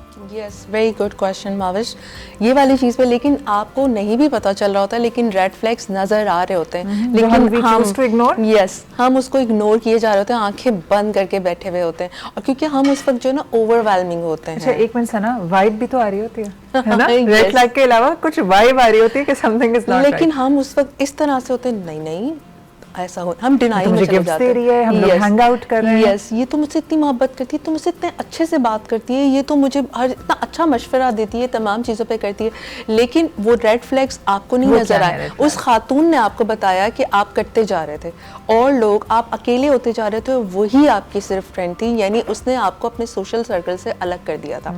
Initially you didn't recognise it, लेकिन आप इस फ्रस्ट्रेशन को फील करती होंगी कि यार दूसरे लोग मुझसे क्यों नहीं बात कर रहे, क्या वजह है कि ये चीज़ पे है। लेकिन अगर आपने उससे भी ये शेयर करने की कोशिश की होगी, उस फ्रेंड से भी, तो यार छोड़ो ना, क्या हो गया, वो तुमसे जलते हैं, वो तुमसे जेलस होते हैं। अच्छा, एक और चीज़ भी होती है, तुम्हारे बारे में ना फला ये कह रहा था, अब आप पूछे कि वो फला इतना कंफर्टेबल कैसे है कि तुमसे मेरे बारे में हर कोई बात करता है। यस, ठीक है। सो यहीं पर आपने उसको काउंटर अटैक नहीं किया, आपने उससे क्वेश्चन नहीं किया कि भाई अगले ने तुमसे इतनी सारी बात मेरे बारे में और तुमने सुन कैसे ली, ठीक है। सो यहाँ पर आपने क्या किया, और आप उस पर चीज़, उसने आपके दिमाग से खेला, आपके अंदर नेगेटिव प्रोग्रामिंग करती रही और आपके अंदर रिसेंटमेंट बिल्ड होता रहा अगेंस्ट अदर पीपल। सो उसने कहा, उसने तुम्हारे बारे में ये क्या, अच्छा उसने तुम्हारे में ऐसे किया, और फिर उसने कहा अच्छा जाके उससे कहना मत। ओह यस, ठीक है। सो आपको वहाँ पर स्टॉप भी कर दिया कि कहीं आप कन्फ्रंट ना करो और उसकी सच्चाई सामने आ जाए। तो ये सारे के रेड फ्लैग्स थे। अगर कोई कहता है आपने जाके पूछना नहीं है, तुमने जाके बताना नहीं है, सो आपने वहाँ पर जाके, it should be between you and me, yeah, it should be between you and me। सो आपको ये रेड फ्लैग्स नजर आ रहे थे कि ये इंसान जो है अपनी जो है वो डिस्गाइज पर्सनालिटी आपको शो कर रहा है, इवेंचुअली वो आपसे जेलस है, अंदर से वो आपसे है, लेकिन उसने वो लिबादा ओढ़ा हुआ है कि हाँ जी, जो कहते हैं ना, वुल्फ ने वो ग्रैंड मदर का के वो लिटिल रेड राइडिंग हुड में था ना। यस, ठीक है। सो उसने वो चीज़ पे ओढ़ा है, तो आपको फिर पहचानना है, छोटे छोटे ये चीज़ें रेड फ्लैग्स नज़र आ रहे हैं जो अभी हमने एक्सप्लेन किए कि आप इन चीज़ों के ऊपर अंडरस्टैंड कर सकते हैं। सही। समरा, आप जिक्र करी थी अभी ऑफ एयर के अक्सर आपके डिपार्टमेंट के हेड जो होते हैं वो सबसे ज़्यादा इनसिक्योर होते हैं जब नए लोग आते हैं, तो what were you saying? Okay, I think अगर आप लाइक कॉर्पोरेट वर्ल्ड में हो तो आपके जो है वो लाइक डिपार्टमेंट हेड्स होते हैं, सीनियर मैनेजमेंट होती है, बट देन अगर आप जो है वो एज एन इंडिविजुअल काम कर रहे हो, आपकी अपनी आप एज अ लाइक ट्रेनर हो, या आप जो है वो थोड़ा सा अपना इन्फ्लुएंसर या थोड़ा सा अगर फ्रीलांस साइट पे काम कर रहे हों, तब आपके पास बहुत सारे ऐसे सीनियर्स होते हैं जो इंडस्ट्री में आपसे काफ़ी सीनियर्स होते हैं, बट जिनको आप एज अ मेंटोर ले रहे होते हैं, एज अ कोच ले रहे होते हैं, और वो आपको जो है वो एक्सेप्ट कर रहे होते हैं, ठीक है। वो आपके मतलब बहुत ज़्यादा आपसे जेलस होते हैं, जो आपको उस वक्त समझ नहीं आता, बिकॉज आप तो अपना उनको एक सीनियर, अपना एक जो है वो एक बिल्कुल ही गॉड फादर टाइप एक क्रिएटर समझ रहे होते हैं, और वही आपसे जो है वो इतना जेलस हो जाएंगे, इंसान सोचता है मैं तो इसके लेवल पे भी नहीं हूँ, ये मुझसे कैसे जेलस हो रहा है। बिकॉज मैं तो इसके आगे क्या हूँ, मतलब इंडस्ट्री में मेरा तो अभी एक्सपीरियंस उसके आगे कुछ भी नहीं है। या आप समझते हैं कि यार अगर एक इंसान का 20 साल 25 साल का एक्सपीरियंस है तो वो मुझसे कैसे जेलस हो सकता है, बट देन वो भी हो सकता है। उसके लिए ज़रूरी नहीं है कि उसके पास उतना एक्सपीरियंस हो। तो ऐसे मौके पे कभी आपने फेस किया तो कम्युनिकेशन का भी वहाँ ऑप्शन नहीं था, क्योंकि हर दफ़ा आप कम्युनिकेट नहीं कर सकते। इतने सीनियर से आप क्या ही तो कम्युनिकेट आपने क्या, अगर आपका एक्सपीरियंस रहा तो आपने क्या किया या आप क्या मशवरा देंगे? देखिए कभी कभार जो है ना वो कम्युनिकेशन ऑप्शन नहीं होता। जी बिल्कुल। ठीक है, उस सिचुएशन में आपको करना ये होता है कि आप ना you part your ways, you know choose distance, because इसके अलावा आपके पास ज़्यादा ऑप्शंस होते नहीं हैं, बिकॉज आपके म्यूचुअल्स भी होते हैं, बहुत सारे लोग आपको जानते हैं। अगर आप जो है वो वोकल हो गए, होता क्या है कि आपको जो है वो बहुत ज़्यादा नेगेटिविटी और बहुत ज़्यादा उसका भी सामना करना पड़ता है। लोग जो है वो अगेन जितने मुंह उतनी बातें, तो आप उस चीज़ को अवॉइड करने के लिए आप क्या करते हैं कि आप डिस्टेंस कर लेते हैं। आप जो है वो उनके बारे में कोई बैड माउथ भी नहीं करते, बिकॉज अगेन आप तो उनको बहुत रिस्पेक्ट करते हैं। आप घर में आके आप सारा वेंट करते हैं फिर अगले दिन, है ना? बट देन अगेन आपको चूज़ करना पड़ता है कि आपको कौन सी बैटल चूज़ करनी है, लड़नी है नहीं लड़नी है, क्या करना है, वो आपको ये आपने बड़ी अच्छी बात की कि पहले ये भी तो चूज़ करना है कि ये बैटल मैंने लड़नी है भी या नहीं। मुझे बहुत दफ़ा सुना इस तरह होता है, जैसा ये कह रही हैं कि लोग एक्सेप्ट ही नहीं करते। हम अब अगर जेलस एक शख्स है, हमने स्पॉट भी कर लिया है, लेकिन वो बड़ा वहाँ पे वर्शिप किया जाता है, उसका बड़ा स्टैचर है उस इदारे में। अब आप क्या करें to handle such a situation?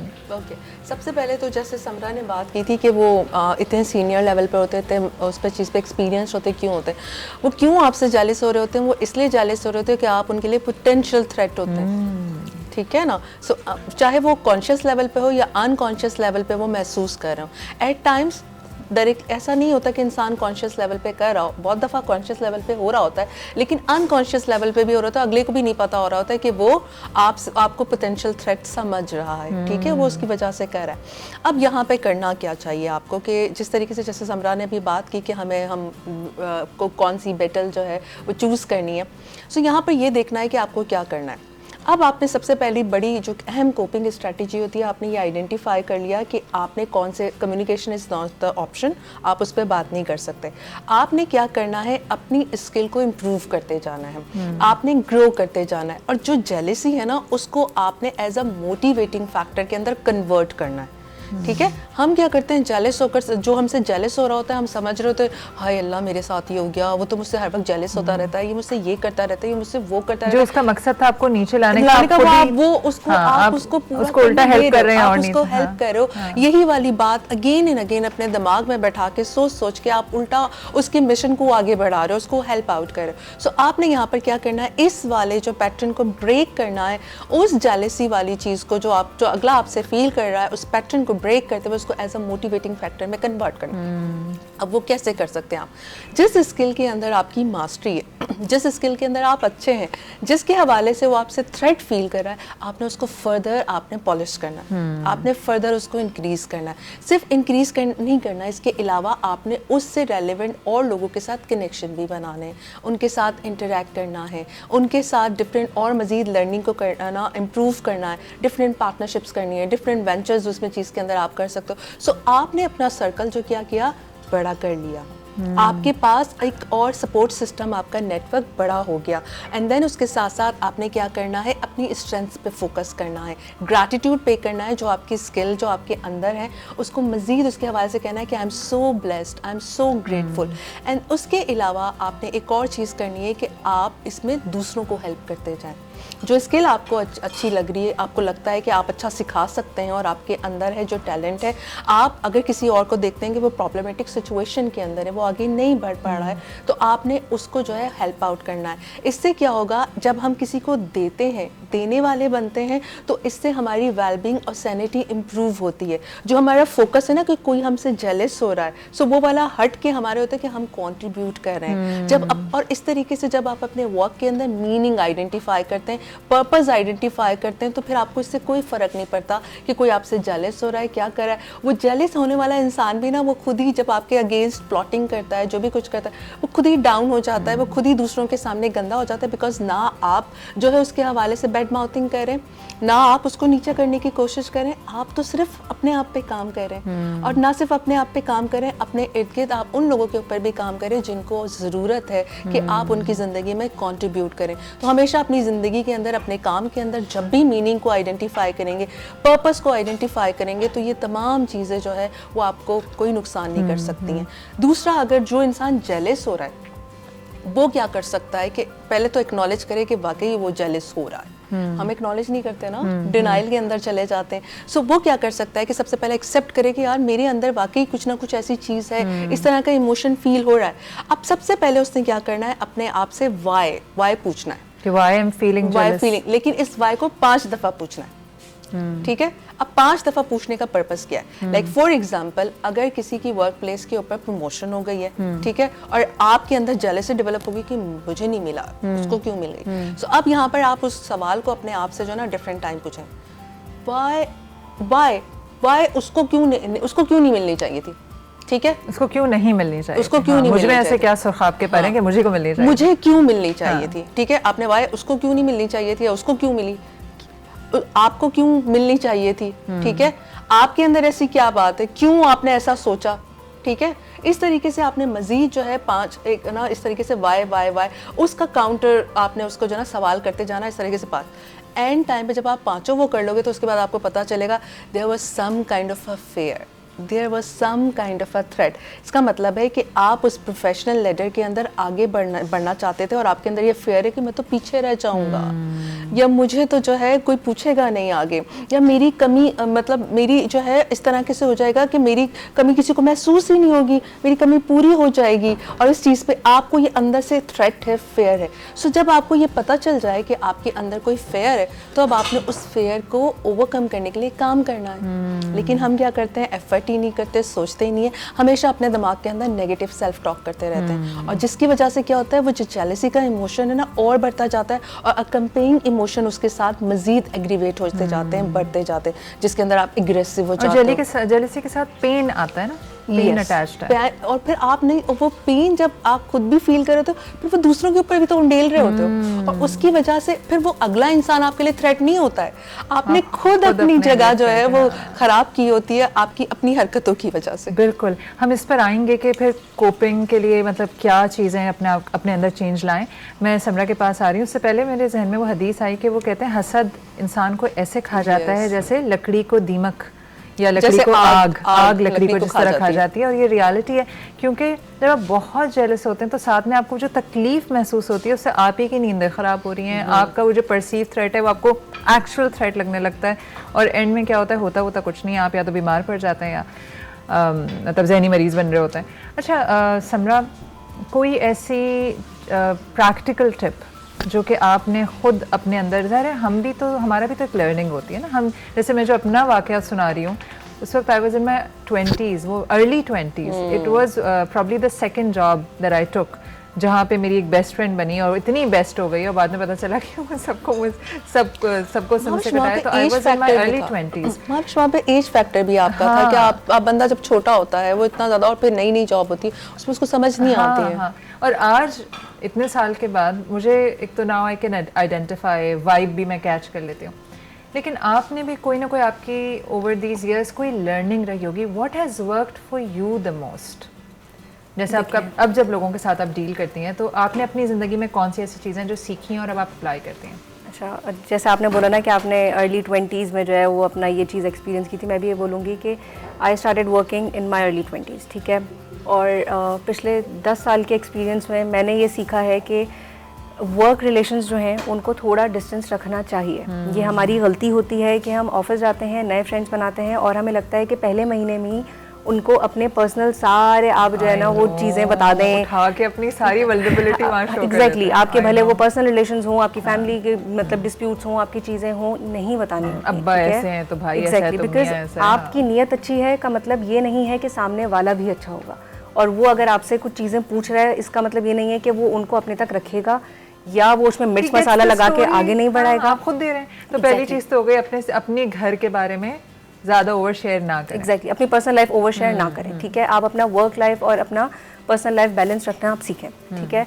Then आप अपनी बाउंड्रीज बनाना सीखें, विच आई बिलीव कि अब लोगों को बहुत ज़्यादा आ गया है as compare to when we started. हमें बिल्कुल नहीं पता था कि ये होता क्या है, ठीक है, कि आप जो है वो अभी कुछ साल हाँ नहीं पता था ना, लेकिन अब क्या जो नए बच्चे जा रहे होते हैं काम करने, उनको ये चीज़ें फिर भी बहुत अच्छा पता है। Even the teenagers they know when to even school kids को पता होता है ये मेरी बाउंड्री है, उनको पता है you कब ना can't push कह me for देना। something। सो आपको ये पता होना चाहिए कि अगर आपको मिसयूज़ किया जा रहा है या आपको जो है वो साइड लाइन किया जा रहा है या वॉट एवर, तो आपने उस चीज़ को डील कैसे करना है, ठीक है, आपने अपनी बाउंड्रीज कैसे बनानी है, वोकल कैसे होना है, इन चीज़ों को ज़रूर सीखें।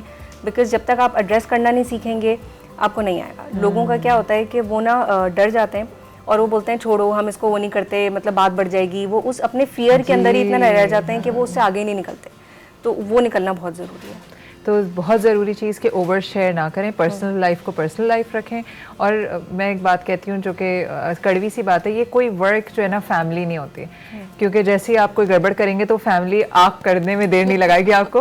और 1 मिनट में like you guys were talking earlier कि जो आपकी ज़िंदगी में आपका मतलब एक मुकाम है वो आपसे कोई नहीं छीन सकता, ऐसा वर्क प्लेस पे नहीं होता। वर्क प्लेस पे नहीं वर्क प्लेस पे आपकी जगह आप रिप्लेसेबल हैं और आप रिप्लेस होंगे the moment you do anything wrong. आप जहाँ कंपनी के लिए फ़ायदेमंद नहीं होंगे, आप जहाँ अपना सोचने लग जाएंगे, आप उसी मोमेंट निकाल दिए जाएंगे। That is so true. और जब भी आपको ना एक लार्जर देन लाइफ एक पर्पस बनाना चाहिए, ये सब चीज़ें तो रास्ता है, रास्ते का पार्ट। और तभी वहाँ पर जेलसी बहुत ज़्यादा देखी जाती है कि भाई ज़रा सा भी कोई नया आया नहीं होता कि उसे जेलसी हो जाती है। क्योंकि आपने अपनी ज़िंदगी वो वर्कप्लेस ही क्वालिटी क्या है, लेकिन उसे जेलसी हो गई है। क्यों? क्योंकि नया आ कैसे गया है, हमें आने नहीं देना, लाना है तो अपना लाना है। एक वो वाला भी मसला बहुत होता है। तो इन चीज़ों को जो है वो हमें समझना ज़रूरी है कि भाई आपने जो है वो जाके अपनी जगह बनाने में टाइम लगेगा। लाइक यू वर सेइंग कि भाई कोलैबोरेट करें, आप जो है वो अपना सर्कल बड़ा करें, वो सारी चीज़ वो आप करें, बट देन वो एक दिन में नहीं होता, उसको होते होते टाइम लगता है। कोलैबोरेशन, अगर किसी एक कोलैबोरेशन की भी बात करें तो आपका मतलब 2-3 महीने और वो तो आपका लगता है, ठीक है। और चीज़ें करते करते आपका सर्कल बड़ा होते होते आपको ज़िंदगी के 4 से 5 साल का एक्सपीरियंस चाहिए। एक यहाँ पे टिप है कि जो भी जेलस हो रहा है ना, start giving him the respect.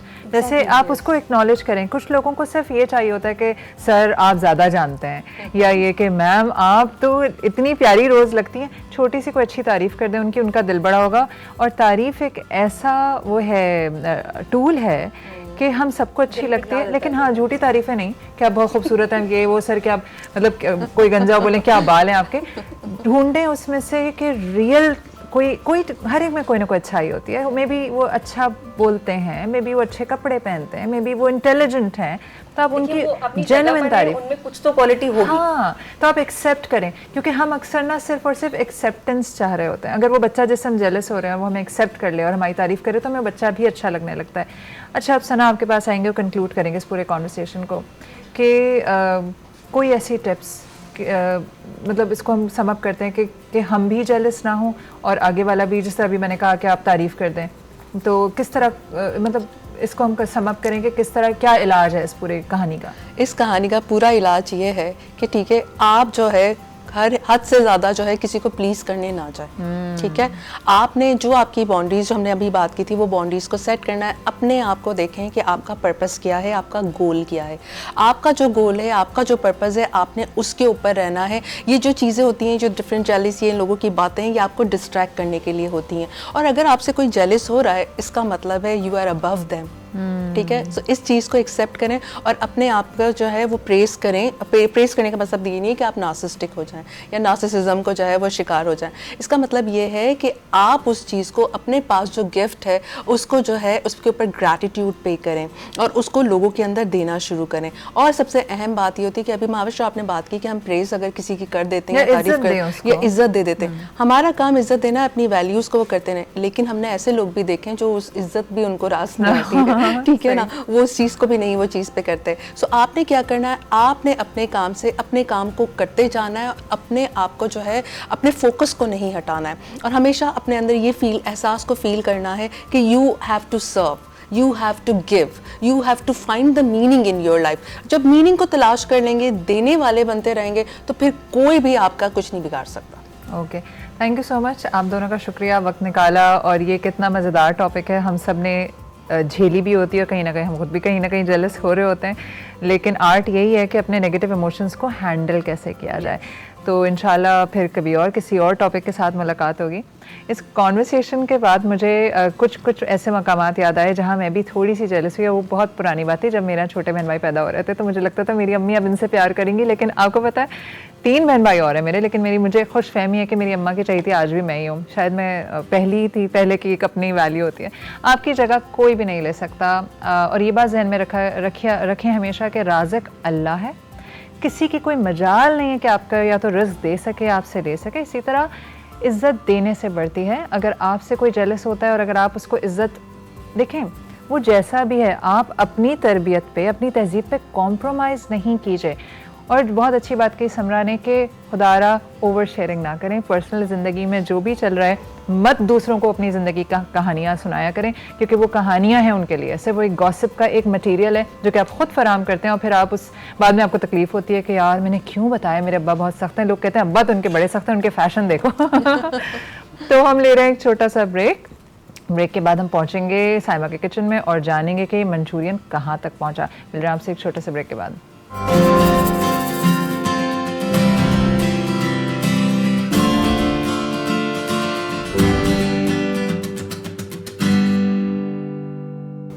Welcome back. मैं मौजूद हूँ शेफ़ साइमा के किचन में और इतनी कोई मज़ेदार खुशबू आ रही है, वही रेस्टोरेंट वाली खुशबू आ रही है। तो जानते हैं साइमा से कि मंचूरियन कहाँ तक पहुँचा। जनाब आली, शक्ल भी खूबसूरत है और खुशबू भी बहुत अच्छी है। तैयार है? बिल्कुल, ये रेडी है। मैंने इसमें चिकन मिक्स कर दी थी। मैं चाह तो रही थी कि कैमरे के सामने करूं, मगर आई थिंक वो कैप्चर कर लिया होगा उन्होंने। इसको भी हम डिश आउट करते हैं, या आप हमारे राइस देख सकते हैं। राइस भी बिल्कुल खिले खिले में। अच्छा, अगर इसमें जो वो है कैरेट्स हैं, इनको और बारीक काट लेते हैं तो और अच्छा हो जाता है ना? बिल्कुल अपने हिसाब से काटने। अगर कोई ज़्यादा बड़ा रखना चाह रहा है तो वो बड़ा भी रख सकता है। नहीं, वो रेस्टोरेंट में अक्सर बड़ी बहुत छोटी होती है जी, क्योंकि उनका एक स्टाइल होता है। चॉपर से? चॉपर से ही करते हैं, क्योंकि आप देखें सारी एक साथ कटी हुई होती है। अब हम लोग तो घर में शेप्स ही मिलाते रह जाते हैं कि ये कोई बड़ी हो गई, कोई छोटी हो गई। तो हम भी चाहें तो सारी सब्जियां डाल के चॉपर चला दें? चॉपर नहीं होता, उसका ख़ास मेरा ख्याल है मशीन आती है जिसमें आप डालते जाएं और वो शेप से निकालती है। तो अगर वो किसी के पास है तो आप वो यूज़ कर सकते हैं। चॉपर में तो भरता बन जाएगा। हाँ बिल्कुल। क्षमाविश, इसको हम डिश आउट करते हैं और हाँ मैं इधर से निकालती हूँ और मुझे थोड़ी सी आपकी हेल्प राइस के लिए भी चाहिए होगी। अच्छा माविश, जैसे अभी हम बात कर रहे थे कि चाइनीज़ क्यूज़ीन की बात चल रही थी, तो मैं ये बात यहाँ मेंशन करना चाहूँगी कि चाइनीज़ क्यूज़ीन में डेयरी का इस्तेमाल बहुत कम होता है, बल्कि है ही नहीं। जो इनका ट्रेडिशनल खाना है, जो लोग लैक्टोस इंटॉलरेंट होते हैं वो इसको आराम से खा सकते हैं, क्योंकि जैसे हमारा यूरोपियन खाना ले लें या अमेरिकन, इन फूड्स में बहुत ज़्यादा चीज़ और दूध का इस्तेमाल होता है। लेकिन चाइनीज़ क्यूज़ीन में आपने नोटिस किया होगा कि ये चीज़ें नहीं इस्तेमाल होती। अगर आप देखें नहीं होते, बिल्कुल बर्मीज़ वगैरह में या थाई में आप कोकोनट मिल्क यूज़ करते हैं। तो इसका ये बहुत बड़ा फ़ायदा है कि जो लोग लैक्टोस इंटॉलरेंट होते हैं वो भी इस खाने को बासानी खा सकते हैं। कुछ भी नहीं होता। आप ये देखिए ना, ये चीज़ जी बिल्कुल। और ये हमारा जहन कभी भी इस तरफ गया ही नहीं होगा कभी कि हमने ऐसा सोचा हो कि ये इतना डिफरेंट है बाकी क्यूज़ीन से। इसके अलावा जैसे चाइनीज़, वैसे तो चाइनीज़ कॉम पूरी दुनिया में छाए में अपनी टेक्नोलॉजी की वजह से, लेकिन माविश आप नोटिस कीजिएगा कि चाइना टाउन दुनिया के हर मुल्क में मौजूद होगा। तो इससे मुझे टिशू प्लीज़ बढ़ाइएगा। बिल्कुल बिल्कुल। कोई ऐसा मुल्क नहीं होगा जहां आपने चाइना टाउन ना देखा हो। So true. और उसकी बात वजह यह है कि चाइनीज़ क्यूज़ीन इतना वर्सटाइल है कि ये लोग जहाँ पे भी जाते हैं ना, उस क्यूज़ीन के मुताबिक उसको वो उस जगह के मुताबिक अपने क्यूज़ीन को ढाल लेते हैं। बिल्कुल बाउंड नहीं करते हमारी तरह। नहीं, कौरमा है तो उसमें गरम मसाला लाजमी डलेगा, साबुत गरम मसाला लाजमी डलेगा। जी, तो हर जगह के हिसाब से वो अपने आप को मोल्ड कर लेते हैं अपने क्यूज़ीन को, क्योंकि वो चाहते हैं कि उनका कल्चर नज़र आए। तो ये इनका बहुत बड़ा एक कहना चाहिए अक्लमंदी, और इसलिए ये कौम कामयाब है। अगर और ये दुनिया में हर जगह इनका सिर्फ टेक्नोलॉजी नहीं, सारी प्रोडक्ट की जितने भी मैन्युफैक्चरिंग है वो सब चाइना में हो रही है, क्योंकि और वो हर किसी के लिए कुछ ना कुछ कहते हैं ना, समथिंग फॉर एवरीवन। सस्ती चीज़ें भी हैं, महंगी चीज़ें भी हैं, ए कैटेगरी बी कैटेगरी सब दस्तियाब है। ये मैं हटाऊँ क्या? और ये आप उस तरफ मैं ये हटा के वहाँ ये रख रही हूँ। और ये लीजिए। इसको मैं थोड़ा सा साफ कर लेती हूँ। और क्या कहते हैं, तो इनकी ये बहुत अच्छी बात है।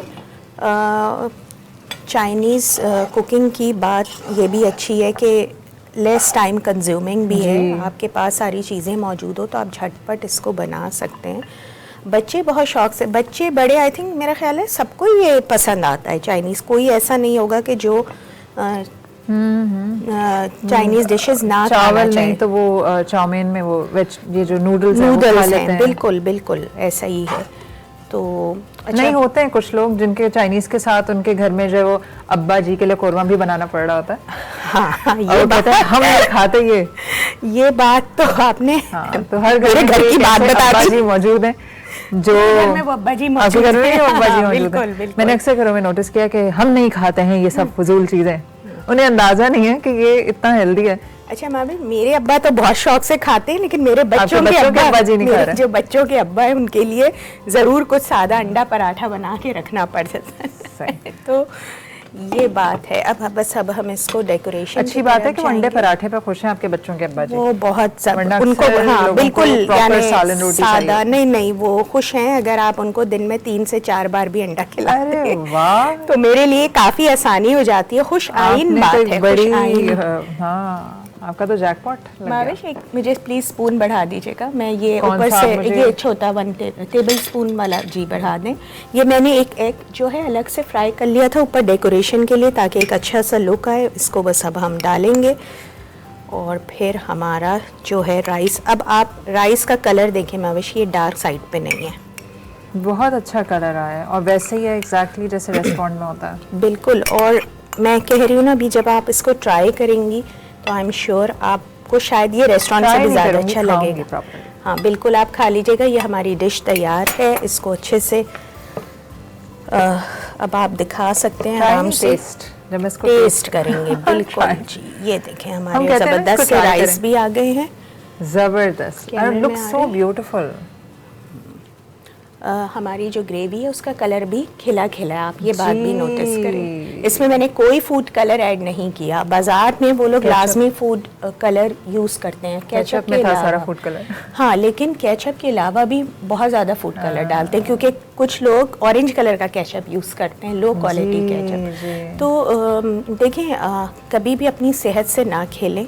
हमेशा गुड क्वालिटी इंग्रेडिएंट्स इस्तेमाल करें। इंग्रेडिएंट्स पे आप पैसे लगा लें। अगर आपने वाकई में वो जो हम हमेशा सुनते आते हैं ना, ये तो रेस्टोरेंट स्टाइल है ही नहीं, वो इसलिए नहीं होता क्योंकि हम लो क्वालिटी इंग्रेडिएंट्स घर में भी इस्तेमाल करके उसको यूज़ कर रहे होते हैं। तो उससे बेहतर ये है कि आप वो डिश बनाएं ही ना, घर में बनाएं अच्छा, वो ही ये ना। ना महीने में एक दफ़ा बनाएं, लेकिन आप अच्छी चीज़ बनाएं। इन्वेस्ट कर लें। बिल्कुल इन्वेस्ट कर लें। तो आज की हमारी डिश आप लोग प्लीज़ ज़रूर ट्राई करें और हमें फीडबैक दें। हमारे अशनाव चैनल जो यूट्यूब पर है वहाँ पर। Over to you Mavish. चलें भाई, आज का प्रोग्राम भी अपने अख्ताम को पहुंचा। हमने इस वक्त तो ये खुशबू की वजह से मैं जल्दी अख्ताम कर देती हूँ। मैं कहती हूँ भाई जल्दी से वाइंड अप करें, इतनी अच्छी खुशबू आ रही है कि ज़रूर टेस्ट किया जाए। आपने अपना और अपने घर वालों का ख्याल रखना है। और जिस तरह मैंने कहा कि जो हमारा 2-3 बातें, एक तो वो जो आरजे मॉल वाला वाक़या हुआ है उससे सबक सीखें हमारे इदारे, और हम भी इस दुआ के साथ दिन को शुरू किया करें कि अल्लाह ताला हमारा दिन जो है वो अपने प्रोटेक्शन में रखे। सारा दिन हमारा जो है वो कहते हैं ना क्या, अपनी हिफाजत में अल्लाह ताला हमें रखे, हमारे प्यारों को रखे। दूसरा, स्मोक की जो एहतियातें हैं, आज मुझे डॉक्टर नादिया की बातें सुनकर तो अच्छी खासी टेंशन हो गई, क्योंकि हम जिस स्मोक को इतना लाइट ले रहे हैं वो हमारी आगे चल के हमारा पूरा रेस्पिरेटरी निज़ाम तबाह कर सकती है। फेफड़ों के साथ जो हम कर चुके हैं आज के बाद से अपना और अपने घर वालों को एटलीस्ट मास्क पहना के बाहर भेजिए। और अगर बहुत ज़्यादा स्मॉग है तो बच्चे इज़्ज़त करते रहें, आप उन्हें बाहर आउटडोर एक्टिविटीज़ के लिए ना भेजें। बाकी अल्लाह ताला ही रहम करे हमारे हालात पे जो हैं, क्योंकि ना किसी को हुक्मरानों को होश आ रहा है ना हमें होश आ रहा है। इसी नोट पे मैं ख़त्म करूँगी इस प्रोग्राम को। कल मैं फिर आपसे मिलूँगी सुबह 9 बजे एक नए प्रोग्राम के साथ, नए गेस्ट के साथ। बल्कि कल बड़ा इंटरेस्टिंग एक टॉपिक है, वो कल ही आप जानेंगे और रेसिपी भी बहुत मज़ेदार है। तो फिर मिलते हैं कल सुबह। अल्लाह हाफ़िज़।